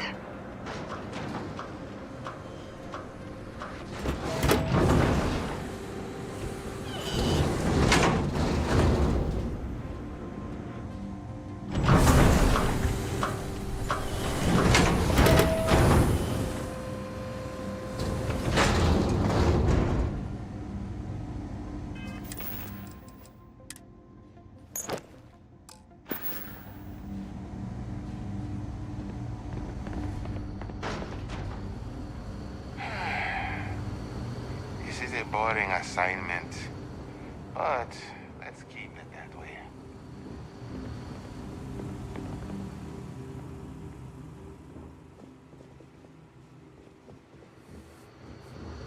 Those folks in Sidonia may be closer to Earth, but we do a better job preserving its traditions.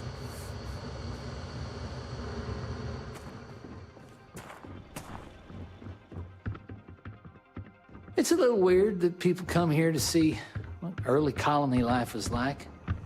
To me, it's just how we live.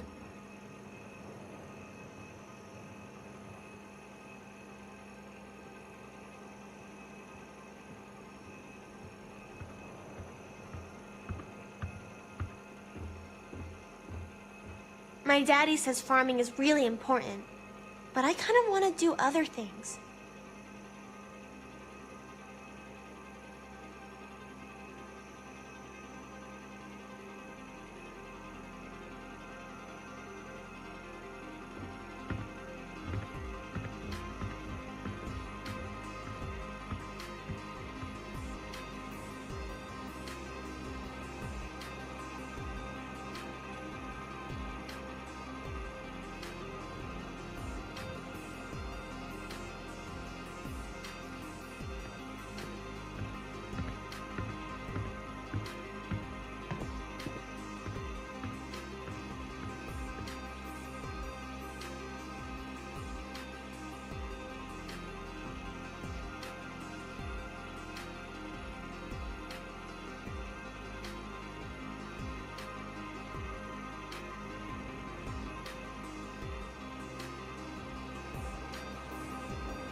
It's way more awesome wherever you come from than it is here.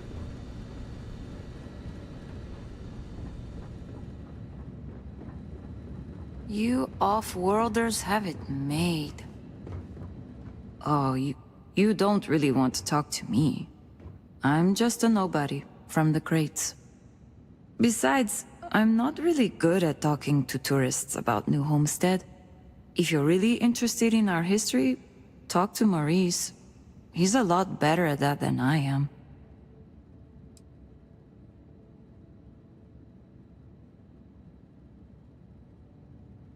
I feel like it sometimes.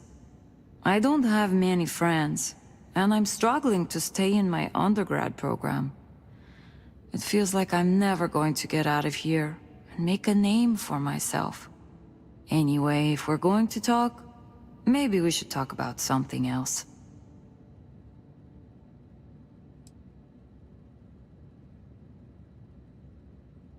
The crates are what we call the living quarters for the poor people, like me. They're made from old shipping containers. We have to make do with the space we have here. They're comfortable enough, I guess. And no one on Titan is well off to begin with, but you can tell that people look down on us, especially some of the tourists. Well, I'm trying to finish up my undergrad schooling, actually. I want to be a physicist like my grandmother. Then, who knows what. But I also do some odd jobs here or there for money. Sometimes I help Jay out at his shop, and he gives me stuff in return.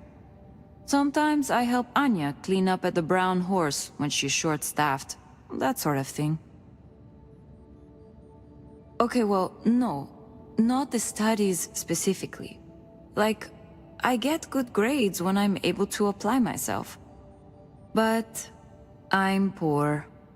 I just don't have the kind of money to be a full-time student and support myself. Even living in the cheap-ass crates. I keep having to take odd jobs just to put food on my plate. And when I do, my grades suffer. I just feel like I'll be stuck in a rut forever. What? Really? I don't know what to say. This is beyond kind of you. I mean, I don't even know you, but... Wow. Thank you. I did not have the opportunity for a formal education of that kind, but I recognize its value. You are good to assist her. I will be here for you, as always.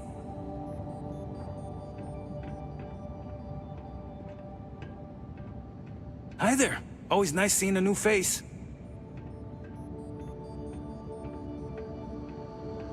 Can I help you with something?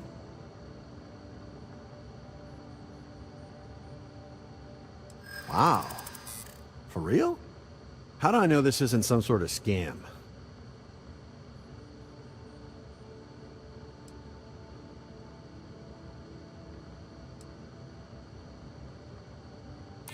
I think we can work something out. Okay, I'll take a look. I have to admit, part of me is pretty excited about this. Incredible. I had no idea. Thank you very much for putting them in touch with me. I don't know why I doubted you.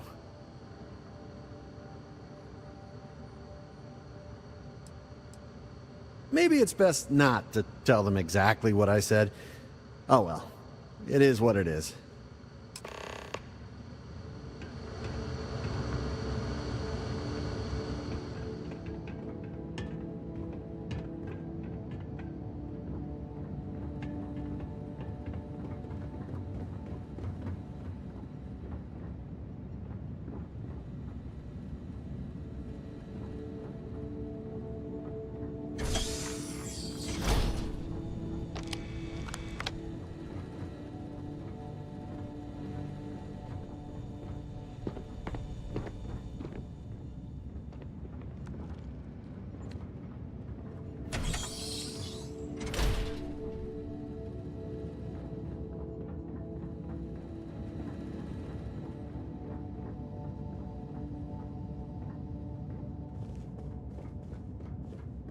What did we think of the tour? Very informative. We I live know about a the methane simple harvesters life on before New coming Homestead. But make no mistake, it's fulfilling. Hello there. Are you here to peruse our little museum exhibit? Just like the rest of New Homestead. Well, I hope you'll come back and see us again sometime, and I hope you'll consider... Ah, I could see how that might not be clear, given that it's displayed in the main concourse here. But if you take a look, you'll notice our collection of rare Earth antiquities salvaged from before the collapse. It's quite the unique glimpse into our past. If you have any questions about the exhibit or New Homestead, I'm happy to answer as best as I can. I'll tell the guests to be more careful. Damn right. You've got to do something, or else next time it happens, I'm billing you personally. Yeesh. It's an interesting story. New Homestead began as a scientific research base called the Titan Astrobase, back when space travel was in its infancy. The hope was that humanity would be able to discover simple alien life here given the moon's composition and water supply.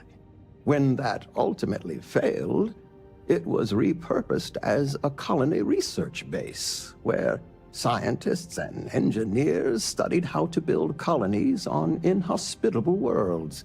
Then, finally, when gravity drives were commonplace and we started finding Earth-like planets, New Homestead was born as a living history community to preserve that past.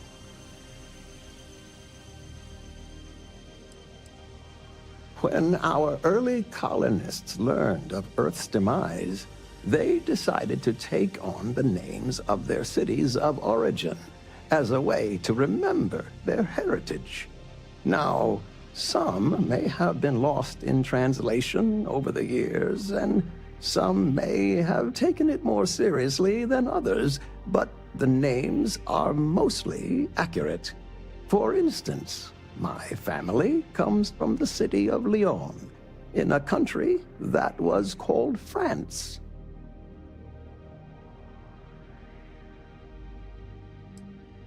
I am Maurice Lyon, and I am the community elder. As the oldest living citizen at 96, my only job is to keep Earth history alive. I tell stories to the young people and the visitors from other worlds. Although my memory isn't what it used to be, I try my best to get the stories right. Sure, I'd love to. There was once a war, so big that they say all of the world was involved. This was actually the second time it happened.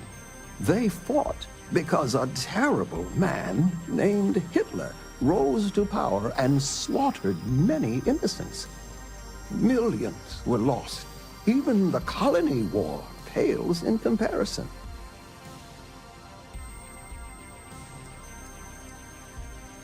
Why, certainly. It's what I do. There was a time when huge monstrosities called dinosaurs ruled over Earth, long before humans existed. They were similar to some of the larger life forms you might see elsewhere in the settled systems. Their reign ended when I can never remember if it was a comet, an asteroid, or a meteor that hit the Earth. Whatever it was, it nearly wiped out most of the life at that time. Of course, certainly. We have several items in our collection that we rotate in and out over time, but they all originate from the same place, Earth. We have everything from toys to antique technology to sports memorabilia. We even used to have an old Earth vehicle, but we had to sell it when we ran out of space for it. Most of our collection was donated by fellow Earth enthusiasts and historians who felt it belonged close to the homeland here in the Sol system. Thanks for visiting.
You don't want to get hurt or sick around here.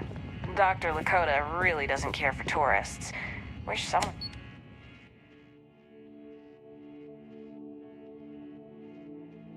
could convince her otherwise.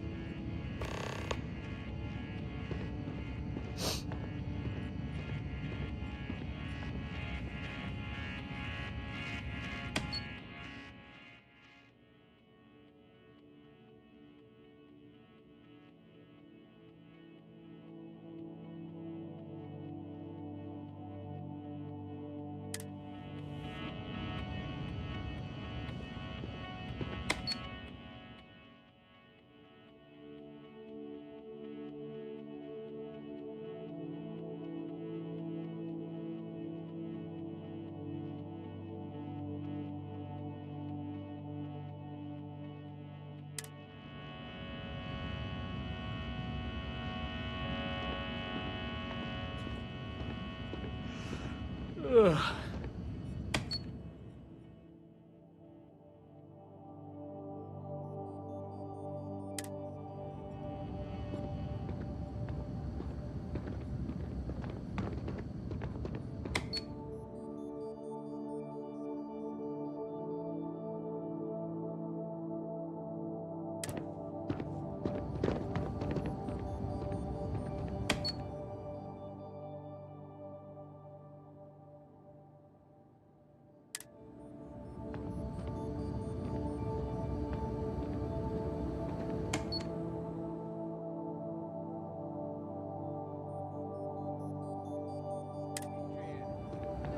Heads up if you're planning on going to Chunks. Luther's been bothering anyone with a ship for help.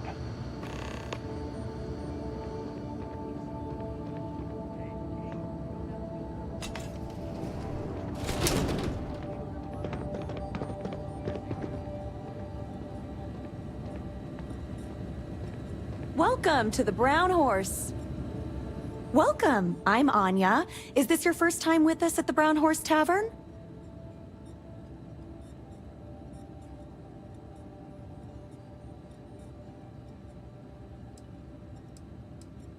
Huh. I thought dining at the oldest restaurant in the settled systems would leave an impression. You must really get around the universe. We've got an assortment of food and drinks, some of which follow homemade recipes that have been passed down over hundreds of years. So, what can I do for you?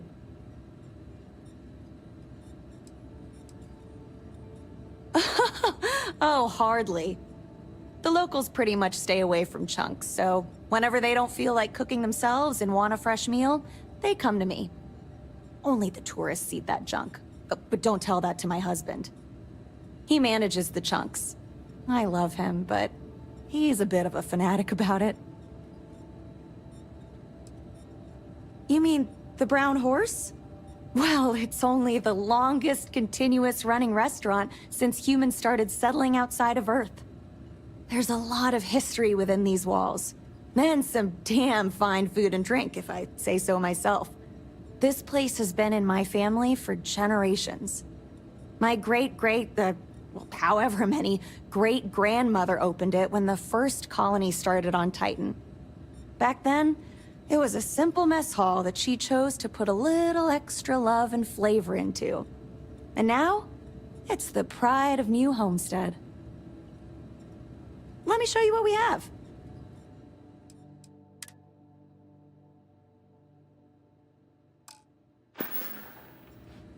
Take care. Well, Thanks for I stopping by. suppose this is one way to make a living.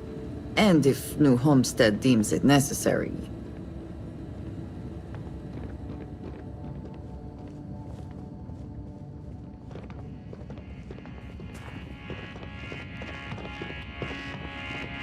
Do you want to know what life was like for the early colonists? Starsap Tours was voted Best Historic Tour 3 years in a row. Why, hello there! I'm Bill Starsap of Starsap Tours. Let me tell you, this place is full of history and interesting facts. For instance, did you know that New Homestead was one of the first colonies established outside of Earth? It's been populated in some capacity for over 200 years.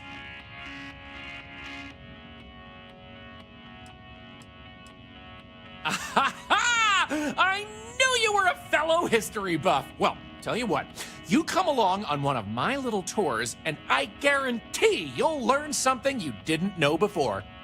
So what do you say? I've got an opening. I could take you on a tour right now if you'd like.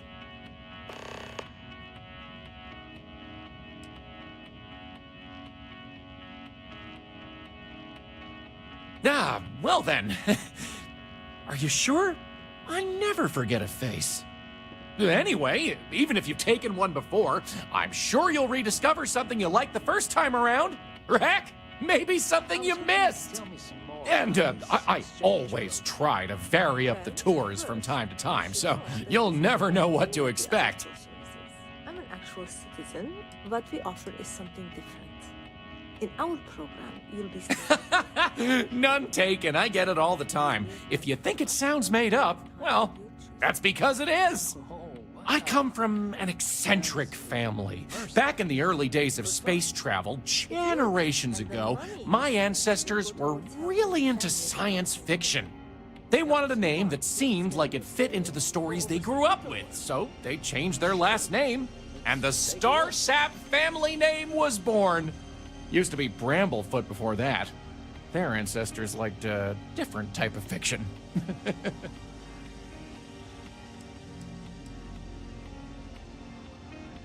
Why would I want a tour of New Homestead, she says? Well, let me tell you, New Homestead is living history. These people are direct descendants of some of the first settlers to leave Earth. If you've ever wanted to know what that early colonial life was like, this is your chance to embark on a fun-filled exhibition unlike any other.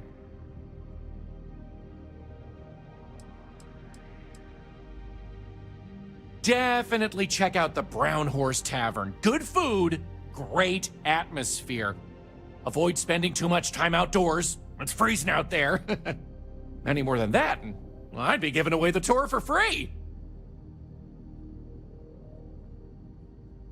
Excellent! You won't regret it! My tours are one of a kind! Now, there's just the matter of price. The going rate for a genuine Starsap tour is only 100 credits.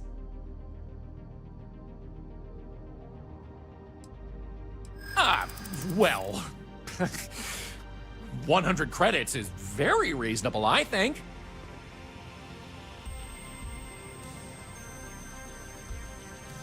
I assure you it wasn't intentional. I really should have been upfront about the price. I thought maybe you saw one of the flyers. Maybe I could do something for you.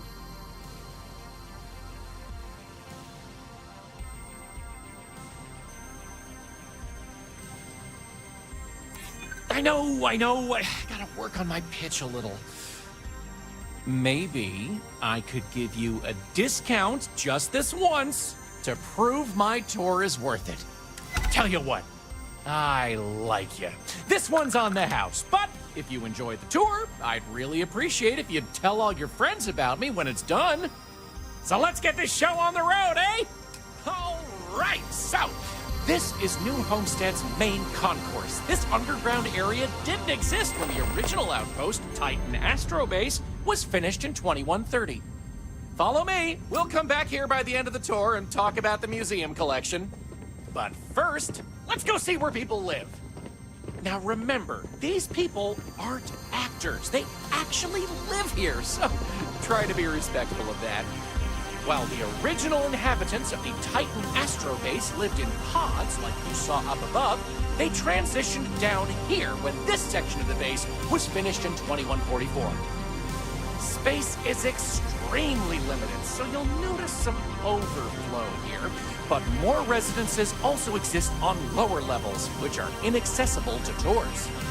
I'll stop at each of our destinations if you want to look around, or if you have any questions for me.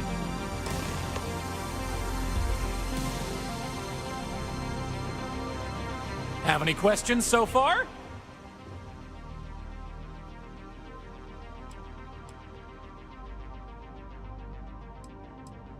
I'm not sure the exact count, but New Homestead is a fairly small colony. What you see is what you get for the most part, except for some other people who live in the private lower levels. Some, particularly security, and yours truly, even commute from other worlds. Sadly, it's difficult to get additional construction done inside these underground caverns. So for now, additional populations are housed in these stacks of old shipping crates. As you might expect, this is where some of the less wealthy can afford to live. It's not glamorous, but they are functional and cozy. The original Titan Astrobase had more habitation pods on the surface connected to some of the old structures you may have seen in the back. As the colony grew, the base was expanded underground, and those hab units were recycled into materials used down here. Alrighty, we'll be taking the residential elevator to the farms area on the surface level. This way, please. Let's leave these good people alone for now and go check out the farms. Follow me up the elevator.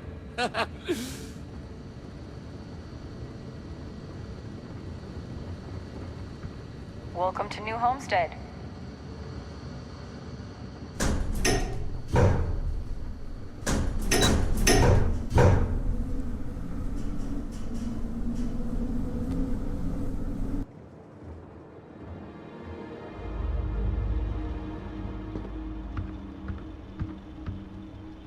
New Homestead's farms are the beating heart of the colony. Without them, the original outpost would have shriveled and died.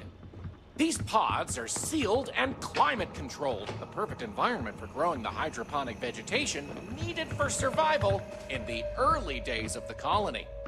Hello. Don't mind me. I love talking with off-worlders like you. My papa doesn't really like me talking to the tourists, but how else am I going to learn about... Hello? I'm not really supposed to talk with tourists, but I kind of want to anyway. And I don't think my papa is paying attention. You're not going to tell him, are you?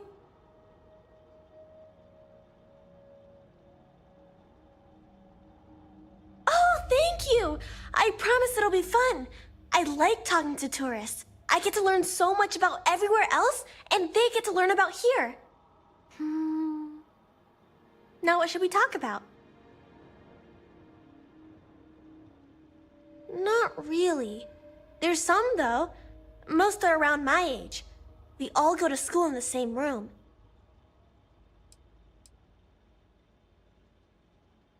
My mama says it's because he thinks we'd up and leave if we found out about the rest of the worlds out there. But I keep telling him, I love it here, and I love him, and I would never leave him. He doesn't believe it. He says the kids almost always want to leave when they grow up. But not me. Nope. I just want to visit somewhere else. Maybe. I think it's pretty fun. And I get to be around my mama and my papa all day, so that's cool. They say we all have to work a little, 'cause it takes all of us to make the community work. Just like on Earth a really, really, really long time ago. Someday, I think it'd be cool to see other places and do other things, but this is fine for now. I don't know. I've never been to any other schools. We mostly learn about the history of the Sol system and Earth and stuff like that, until we get old enough to go on our learning vacation. That's when we get to leave to go to school somewhere else for a few years, or travel and visit other worlds, try out jobs and stuff. Oh, I can't wait. Let me know if you have any other questions.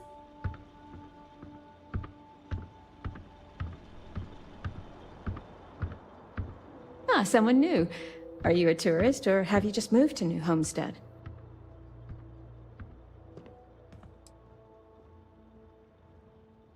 Ah, well, don't be afraid to soak in some of the local charm then. We're friendly people, mostly, and we like having visitors. I'm fascinated by the other worlds in the settled systems. Do you mind if I ask you a question? Oh, wonderful. What's New Atlantis like?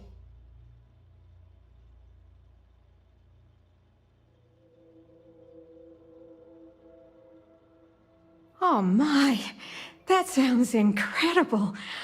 Ever since I overheard one of the tourists speaking about it, I've always wanted to go. We hear about it, of course, but we rarely get much exposure to other worlds beyond the people who come from them to visit our little colony. I wonder if I can convince Nathaniel to go on a trip there with me and our daughter. Do you mind if I ask you another question? Thanks. I promise not to take too much of your time. Is the Freestar Collective as lawless as I've heard?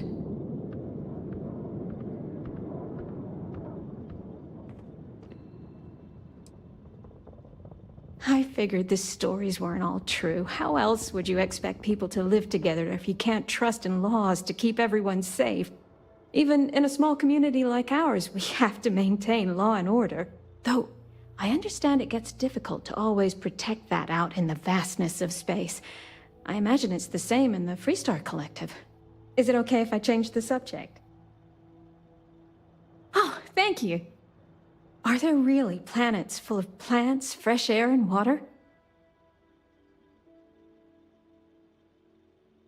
I've read about them. It seems incredible, doesn't it? I've only ever known Titan, and it's always so cold and drab. I've always dreamed of visiting one to breathe the air, feel the warmth of its sun, but my husband is reluctant to leave our home. Can I ask you something else? Oh, wonderful. Is space travel as exciting as it seems?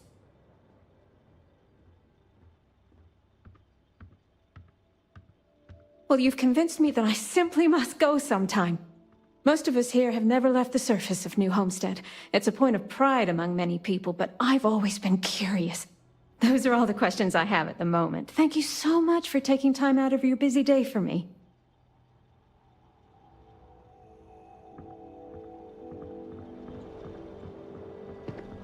Did you know that Earth had all sorts of cool animals? Actually, lots of planets do. But I overheard you speaking to my wife, Mara, filling her head with ideas about picking up and leaving home. You got anything to say for yourself? Listen here. Mara's free to make her own decisions. I'm not here to control her if that's what you're insinuating. But that doesn't mean I take kindly to other people manipulating her and telling her the other worlds are full of sunshine and rainbows. We live a simple, traditional life here, and it's important to the community that we maintain that. Do you understand?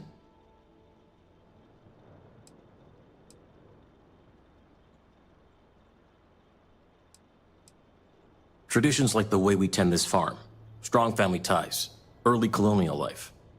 We do it all with the bare minimum technologies to survive. Everything else is hard work done by humans.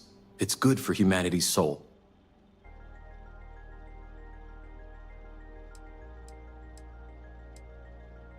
We're going to have to agree to disagree then. I only ask that you respect our wishes.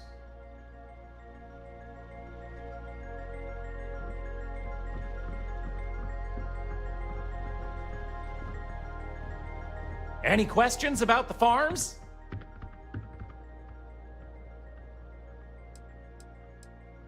These days, it's a mix of what you find elsewhere in the galaxy, but in the olden days, it was all brought over from Earth. It was a lot of hardy root vegetables like potatoes, carrots, beets, and such, supplemented with corn, peas, green beans, soy, etc., which didn't always grow as well. Onward it is! We'll be stopping by the Brown Horse Tavern later in the tour, which uses many of these locally sourced ingredients in their cooking. But for now, it's just a short way to our next stop. Follow me! So, the old biolabs are just on the other side of this building, believe it or not. We'll step on through the hallway there. They're not in use anymore, but the colony has faithfully recreated them as a historical exhibit, true to the original purpose of the Titan Astrobase. Sadly, they're undergoing some light renovation. Otherwise, there'd be interactive activities for kids to learn about how they used to search for microbial life here.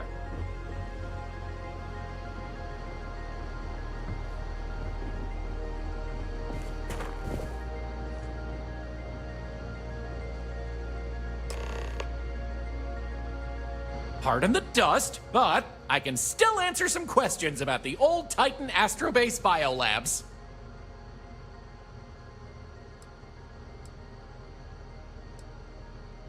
Oh, I'm sorry. I completely forgot to mention that. That's what this place was originally called. When NASA divested its interest in the Astrobase and turned it over to the people back in 2185, they renamed it New Homestead and established it as a historical site. Funny you should ask! Sadly, none. See, NASA funded the Titan Astrobase project because conditions seemed ripe for primordial life to form in Titan's methane pools. They tested many different sites, performed deep core ice drilling, and more, yet nothing turned up. You got it! On to our next stop! Next, we'll be heading outside, so make sure to check those seals on your suit because it's a bit chilly out there. We're going out into the frozen wastes of Titan to see what powers this planet. Watch your step outside, by the way. The ice can be slippery if you're not careful. The goal is to keep people out of Dr. Lakota's infirmary. Damn Power's on the fritz again. Joyce always seems to need help clearing ice off the equipment.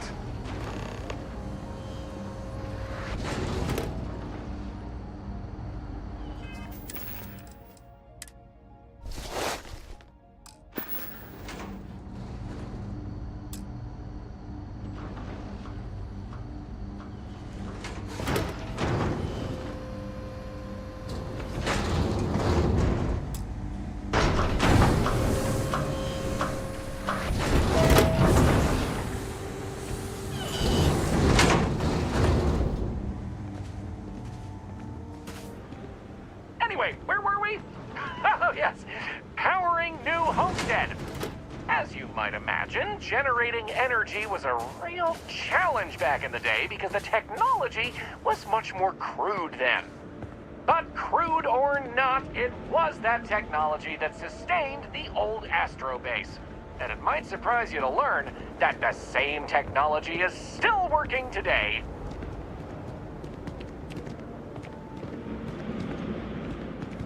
The interesting thing about this old colony is that it's mostly powered by clean, renewable energy. You'll see one of the methods used on the horizon up ahead. That's right! New Homestead's famous wind farms! This spot was chosen for the colony in part because of its constant winds.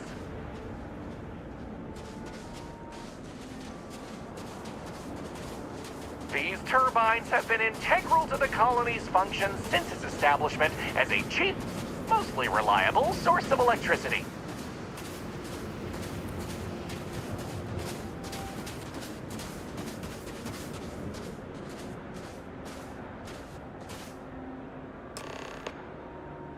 So, let's talk about wind power, shall we?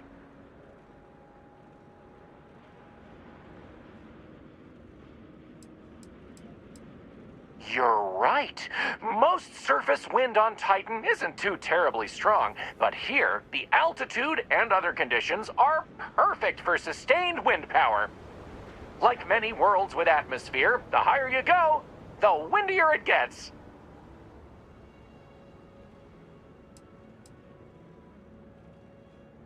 Mostly. I'm sure you've noticed the occasional brownouts. I guess these old machines have a habit of freezing up, what with all the ice out here. There's some methane on reserve for critical life support systems, but everything else here is otherwise powered by the units you see here. You're the boss. Let's go! Moving right along, we're going to learn about Titan's great natural resources. Titan is rich with hydrocarbons like methane and ethane. Surely you saw huge pools of the stuff on your descent into New Homestead. I like to think they add to the natural beauty of this world. Of course, stay away from them because, like anything beautiful, they can be dangerous. Just like my last ex-wife's pet. She had this gorgeous, I don't know what you'd call it, creature. The guy that sold it to her couldn't tell her what it was or where it was from. I don't think it was even a legal sell, to be honest. The thing was very easy on the eyes. Feathers, all the colors of the rainbow. Nasty bite, though. Wound up in the hospital and almost lost my hand. Still not enough for her to get rid of the dang thing. Anyway, there's a reason she's my ex-wife. But enough about me. We were talking about methane and other resources, right?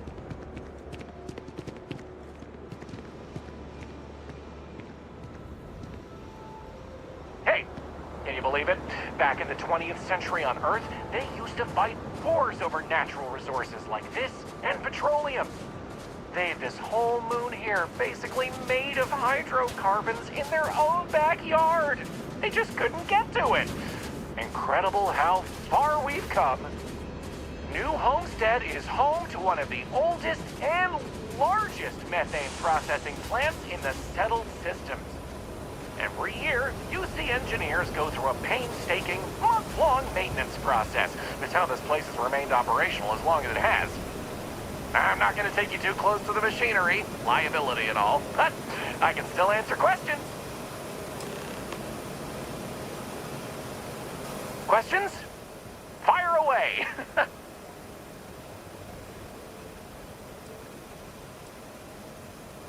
Exports mostly, since this world is so methane-rich and has the infrastructure for it, a lot of the UC's methane comes from Titan. Of course, new homesteaders use it themselves for everything from generating heat to turning it into breathable oxygen via modern science.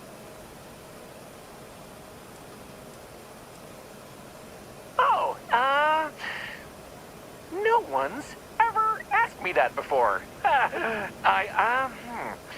Something to do with methane-eating microbes, I believe? I honestly don't know. Sorry. Yeah, it's not as if they shut down for a month. It's not shut down at all, actually. See, this place is built with redundant systems, so they can shut it down piece by piece and suffer only a reduction in throughput. During that time, the UC gets more of its resources from other places, allowing New Homestead to maintain what it needs. Okie dokie, Artichoke. There will be time for more later anyway. So, this next stop is a bit of an interesting one. I only recently made it part of the tour. Fun fact, it's also the only natural landmark on the tour. What we're about to see is a glacial spire we affectionately call Ymir's Horn. This colus used to be named after a character in a popular fantasy novel, but it was changed a couple hundred years ago to avoid any potential litigation. Now, what's a colus, you might say? Colus derives from the Latin word for hill, and scientists only gave names to groups of hills on a planet's surface. So in reality, the term you hear more often is the plural, coles, with an E. You probably don't hear it very often where you're from, because it was usually a term reserved for unexplored planets, back when they didn't have the technology to describe what they were seeing firsthand. Because of that, the term is much more common in the Sol system, but you may still hear it occasionally in reference to uncharted worlds. This planet's full of them, though, and they like to preserve that history here.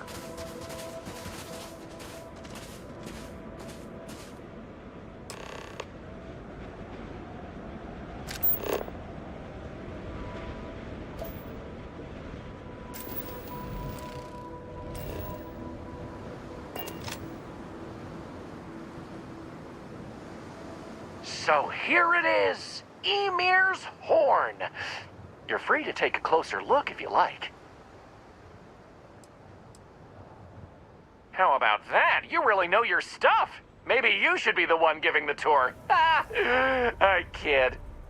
I'm not sure. I heard someone say that before. Something about the worn-down remains of an ancient volcano producing ice via steam? I don't know. It sounds like you understand this stuff better than I do. According to ancient Norse mythology, Ymir was the first Jotun, a frost giant.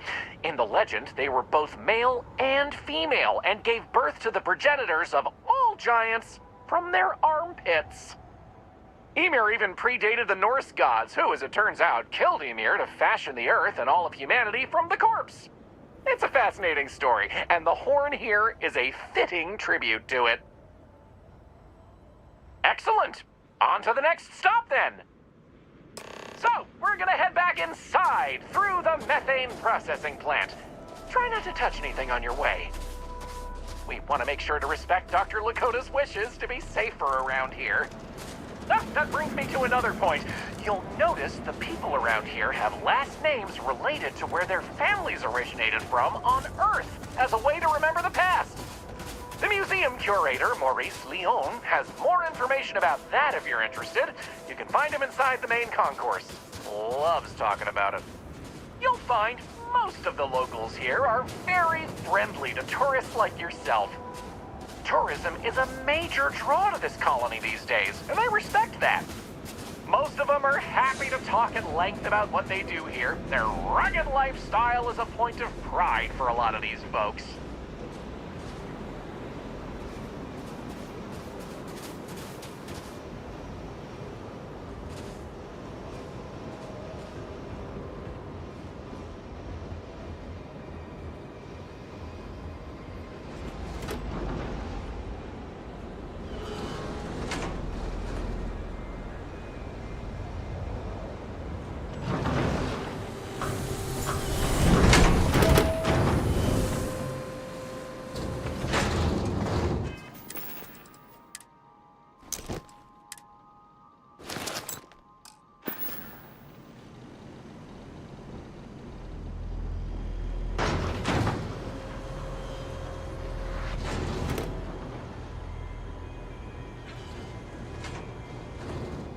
You get used to the methane processing smell after a while. Off-worlders always ask how I can live here. I wonder how they can live anywhere else.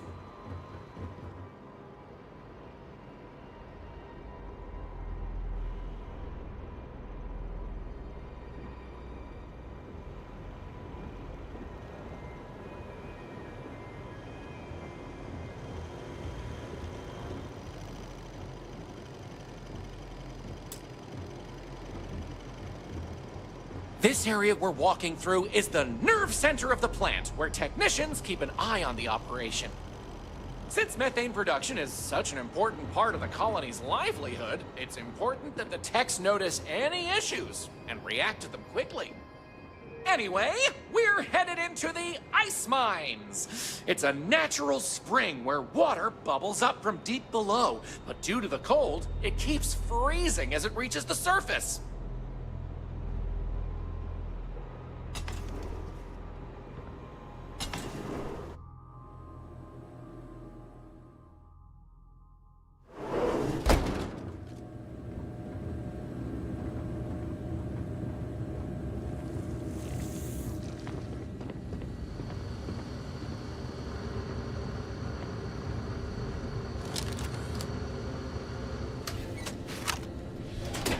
Hey, be careful not to point that thing at me.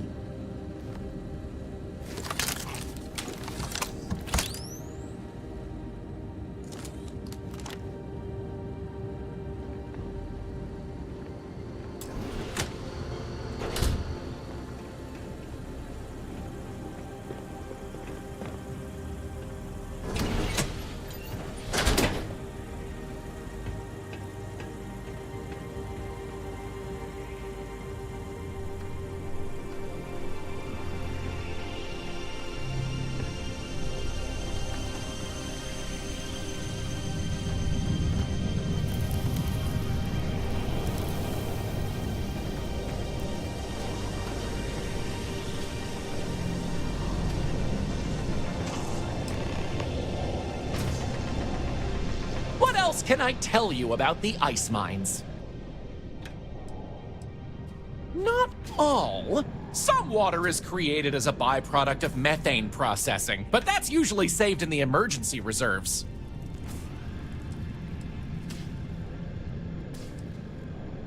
I wouldn't recommend it. First, it's an active work site. Second, it still needs to be filtered and checked for contaminants. But don't worry, we'll stop somewhere for refreshments before the tour is over. Good question. I believe it has something to do with not wanting to contaminate the water with methane and other chemicals. The ice helps prevent impurities in the water. At least this is what I've been told. Sounds good. Let's keep going then. We have just one more stop before we're done with the tour, and it just happens to be my favorite. This colony is home to the longest-running establishment still in existence, the Brown Horse Tavern. The Brown Horse started as a simple mess hall for the scientists and workers when the underground was built, but it's been operated by the same family ever since.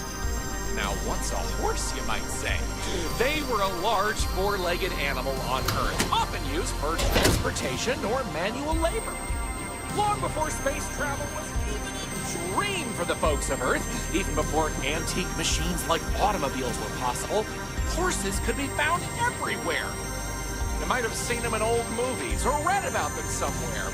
If not, I highly recommend looking into them sometime. They're beautiful animals. The tavern's original owner was infatuated with them, from what I understand, and named the place in their honor. The moniker, Brown Horse Tavern, also a throwback to names of similar Earth restaurants hundreds of years before it was established. That delicious smell is making me hungry. Can I answer anything about the Brown Horse?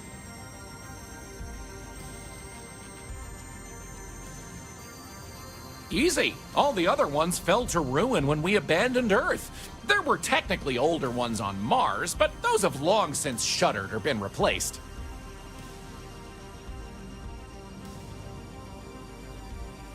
Okay then. All right, we're headed to the last stop, right back where we began. Feel free to check out the museum exhibit in the main concourse here. These displays are full of rare Earth trinkets salvaged from before humanity left, and Maurice is happy to talk about the collection. The museum's curator, Maurice, will be happy to talk to you if you want to know more. Well, that's that. I hope you enjoyed Starcept tours as much as I enjoy giving them.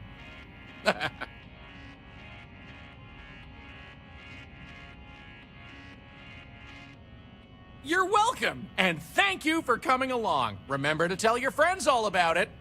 Take care.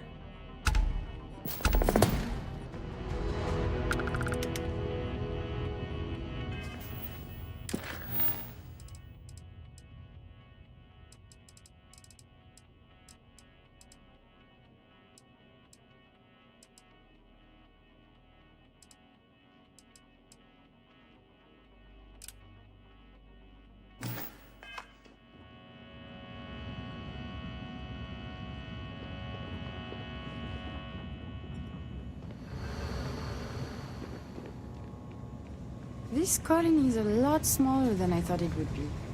Welcome to Chunks. Please choose your chunks. Hello there. Welcome to the new Homestead Chunks. We've got all your Chunks favorites. Well, almost all of them. Sadly, we're out of the special sauce. I know. But everything else is still that great Chunks food you know and love. So, what can I do for you?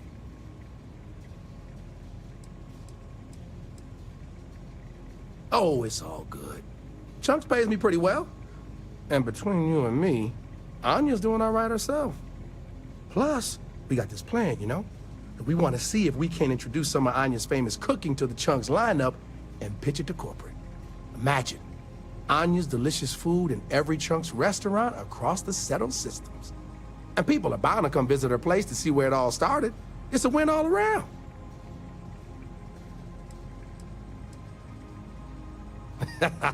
Well, people gotta eat, you know?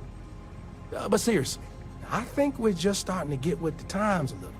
And I can't think of a better restaurant than Chunks to usher that in. I think corporate just saw New Homestead as an untapped market. Yeah, the locals may not eat it, but the tourists love having a taste of home.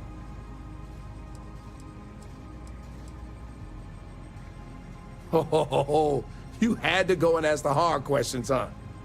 How can I pick just one? There's chicken chunks, beef chunks, potato chunks, cheesesteak chunks, cheesecake chunks. You know what? I'm gonna cheat, if you don't mind, and just say I love them all equally.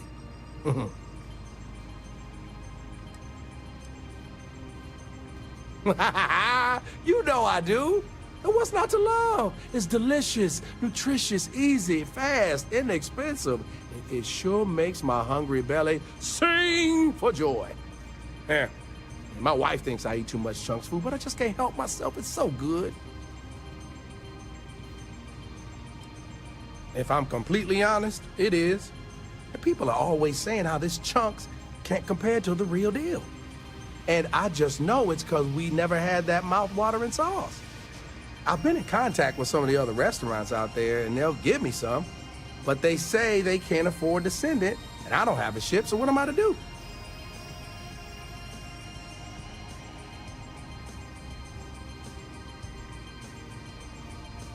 What? No, that's crazy. I mean, don't get me wrong, I love Chunk Special Sauce as much as anyone, but... okay, I can tell you now behind it.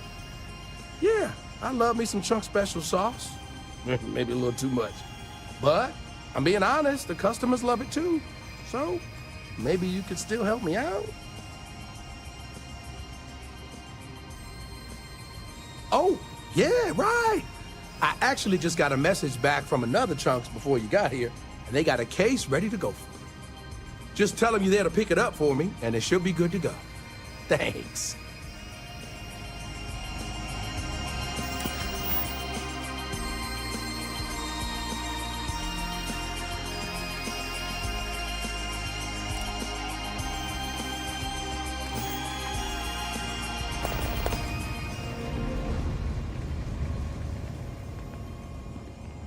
Hey, welcome back.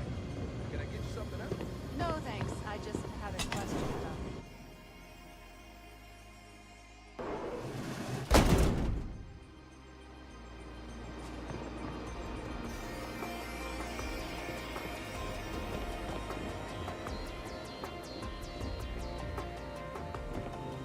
Homestead is a living history exhibit, but these are real people, so please be kind to them.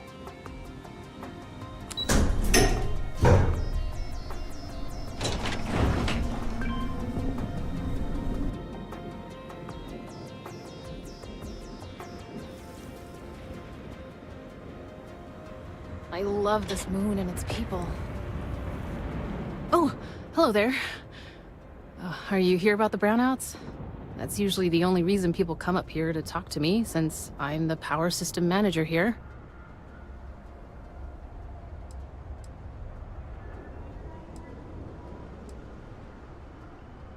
Oh. Yep, I get it all right. Yes, I'm in charge of the electrical power here. We generate a lot of wind-based power here on Titan, which is my specialty, so I was tapped to help navigate all the unique challenges we face here. Shocking, I know. Oh, well, that's refreshing. What did you want to chat about? Well, I just started this job a few months ago, but I'm loving it, despite all the small frustrations of working on ancient equipment. I came here as a child and did one of the tours. I loved it so much, I jumped at the chance to come back after finishing my studies in energy science. I know it may sound unusual, but I knew what I was getting into with Titan's harsh surface. The challenge is actually one of the things that attracted me to the job. No, New Atlantis, born and raised. It's okay, though. I've always liked this quaint little moon. Not that it's actually that little as far as moons go. The people here were a little wary of someone coming in from the outside, but once I changed my name in accordance with their local customs, it went a long way to build trust. And that was fine by me. I feel proud, taking on the name of the Earth City my family came from many, many years ago. Did you see those huge wind turbines out there on your way in? They're our primary source of power generation. Titan's strong winds provide an almost constant source of power, as long as we can keep the machinery from icing over. Oh, I thought you said this wasn't about the brownouts. Oh well. Since you're asking, I'm a little new to the job, and I'll admit I'm struggling a little bit. I could use some help.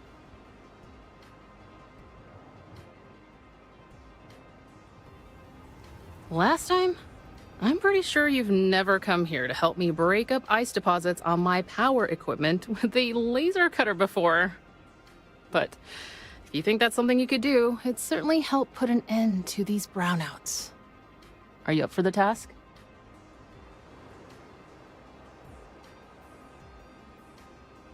Oh, thank you. I guess I'm lucky you showed up then. Just be careful not to hurt yourself or the equipment. I'll continue to monitor things from here.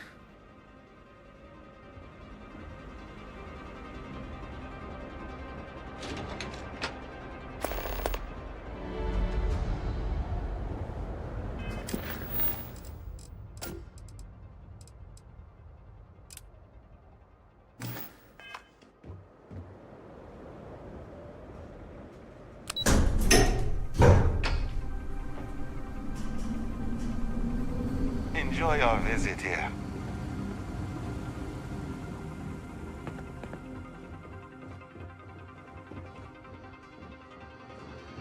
If you need medical attention, see Dr. Lakota. But a word of warning. It'd be nice to get away for a while, but it's difficult.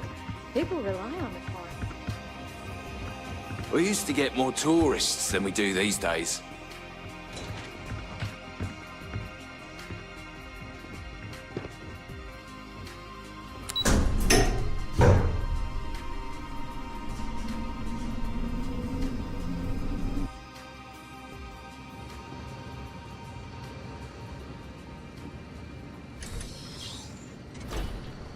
I have so much energy.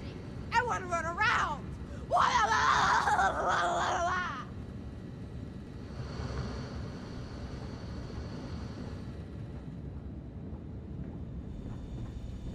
What can I do for you? Do you need medical assistance?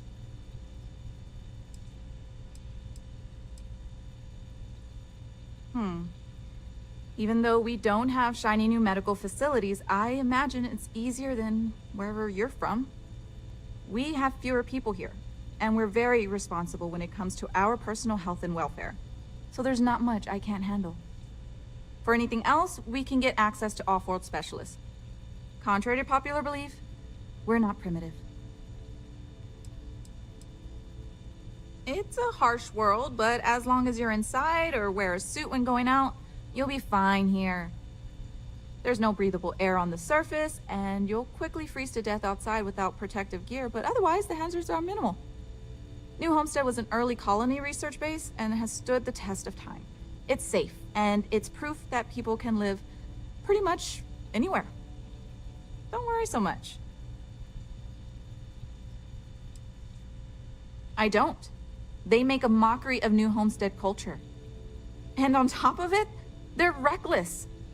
It's like I said before, I feel like I'm treating them more often than our own people.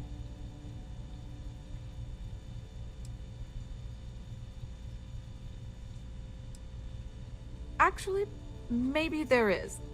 I have an idea that may be best suited for someone relatively unknown, instead of myself. I've got a mountain of work and a reputation to maintain. So I bought a realistic monster costume.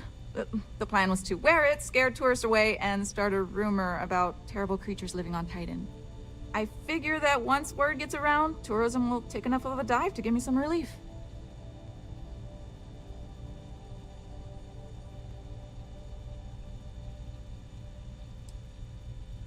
That's the spirit. To be honest, I'm not sure it'll work either, but I feel like there's no harm in trying. Here's the costume. I think this will work best on the surface, so just find a group and run up to them, acting like a convincing alien monster. With any luck, they'll run screaming and book the next flight out of here.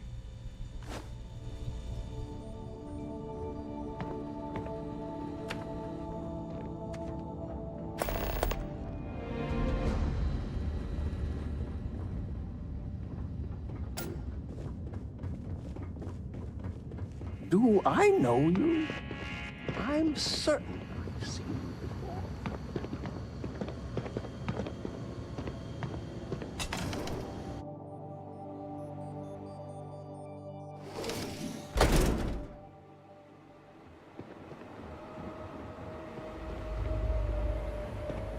I don't mind the tourists. They help the local economy.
People here live a simple life.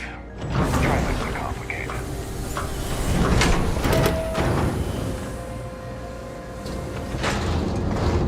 Don't stay outside for too long here on Titan. You'll freeze solid without the proper protection. Careful. There are some dangerous areas around here that are not part of any tours.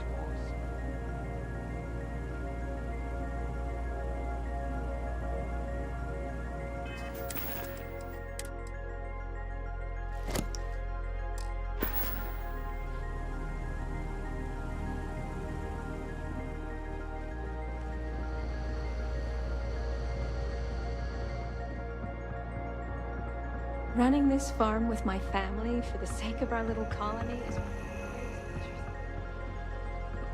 Sure would be nice to get off-world sometime.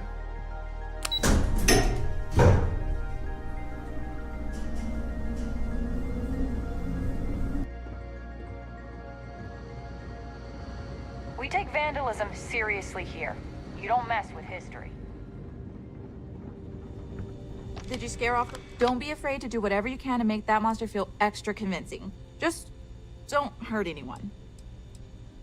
I bought it from a private seller. They said they got it from someone who wore it in a secondary school as their sports team mascot. I guess it was supposed to be a tardigrade or something. Anyway, the person I bought it from modified it a bit so they could use it in an independent movie they were making. But I guess that went nowhere, so they had to sell it. Lucky me, I suppose. Oh, I'm glad it worked. Thank you. With any luck, I'll be able to give more attention to my regular patients now. Tell you what, if you want to come back later and do this for me a couple more times, I'll even let you keep the costume.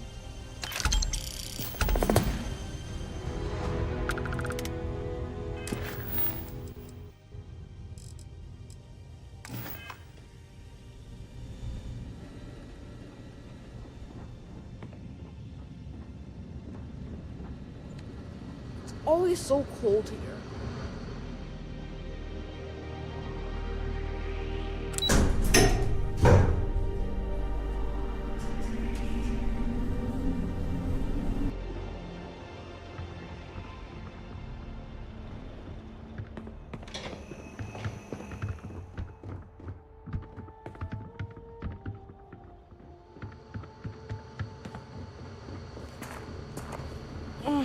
I could really go for some of Anya's cooking over the brown.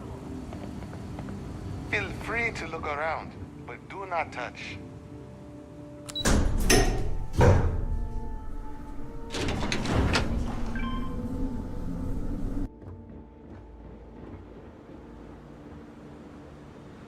How's it going out there with the ice? Power systems all look as good as they can be for now. Thank you. I hope it wasn't too much of a pain in the butt.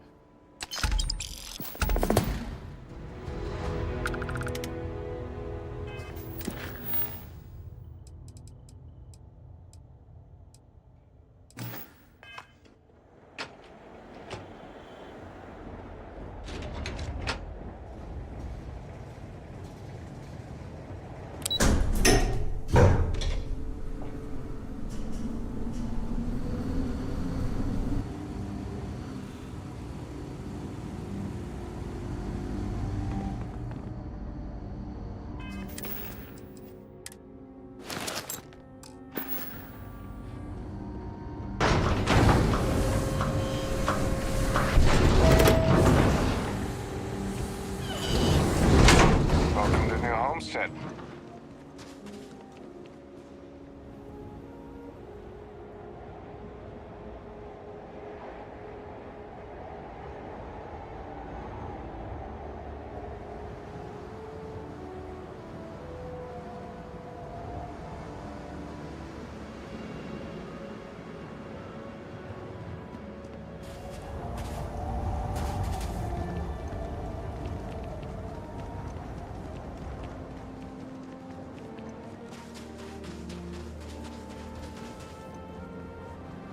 New Homestead is a living history exhibit.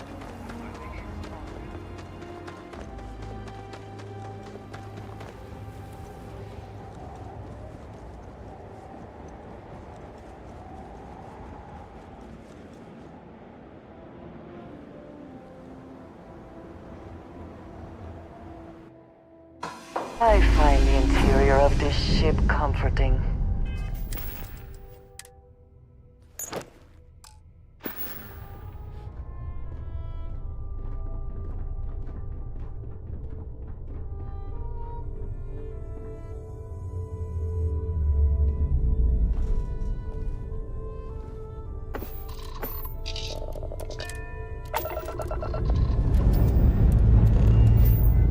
We're clear.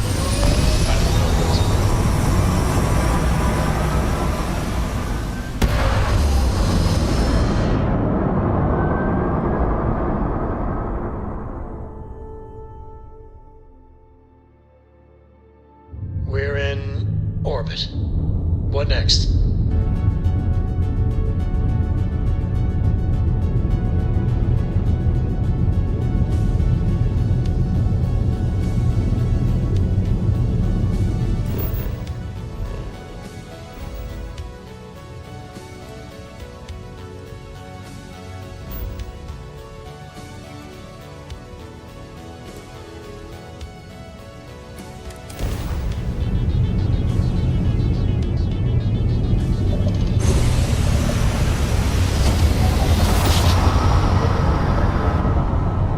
Switching over to standard engines.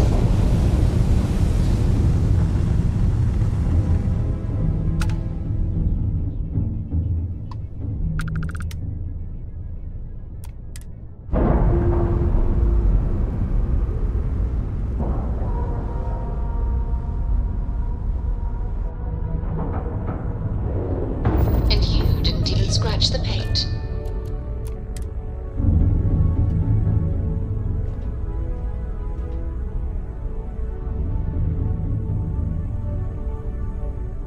If something's on your mind, you can tell me. Ah, my day just got a whole lot brighter. When you listen to what I have to say, you make me feel loved. Who could possibly ask for more? If it keeps us close, then I'll gladly say those words every time you ask.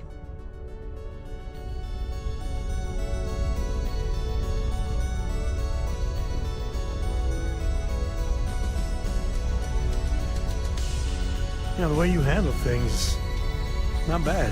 Not bad.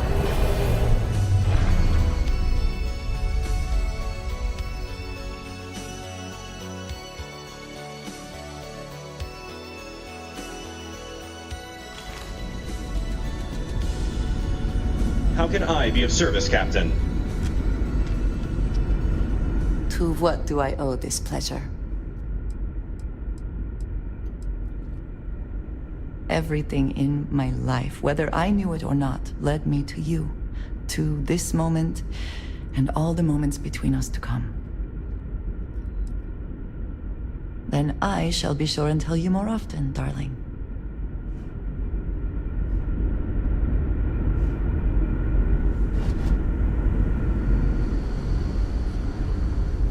Just stay out of trouble. Never seen a ship like yours before. But then again, I haven't seen any ships.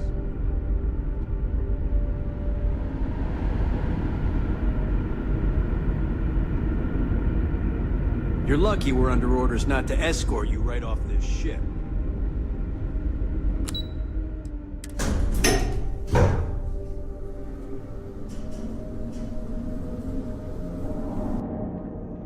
We were never trained to address threats coming from outside our ship.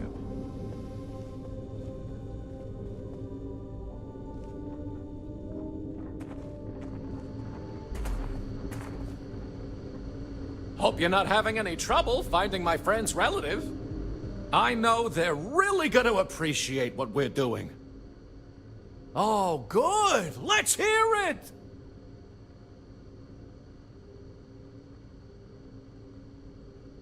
See, I knew it! I knew they'd be happy to connect! Well done. Thank you for doing this for us. Let me know if you're willing to do it again.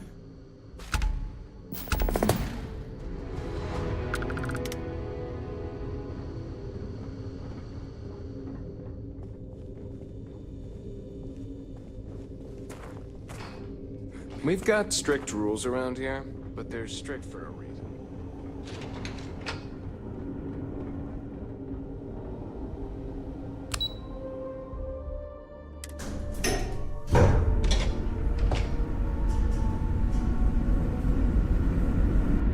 We were never trained to address threats coming from outside our ship.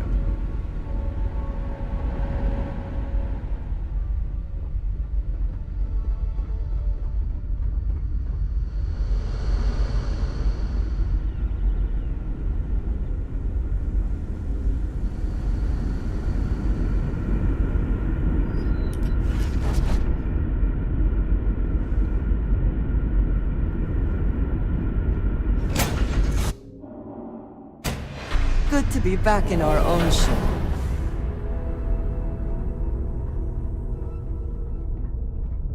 I'm up for a little adventure.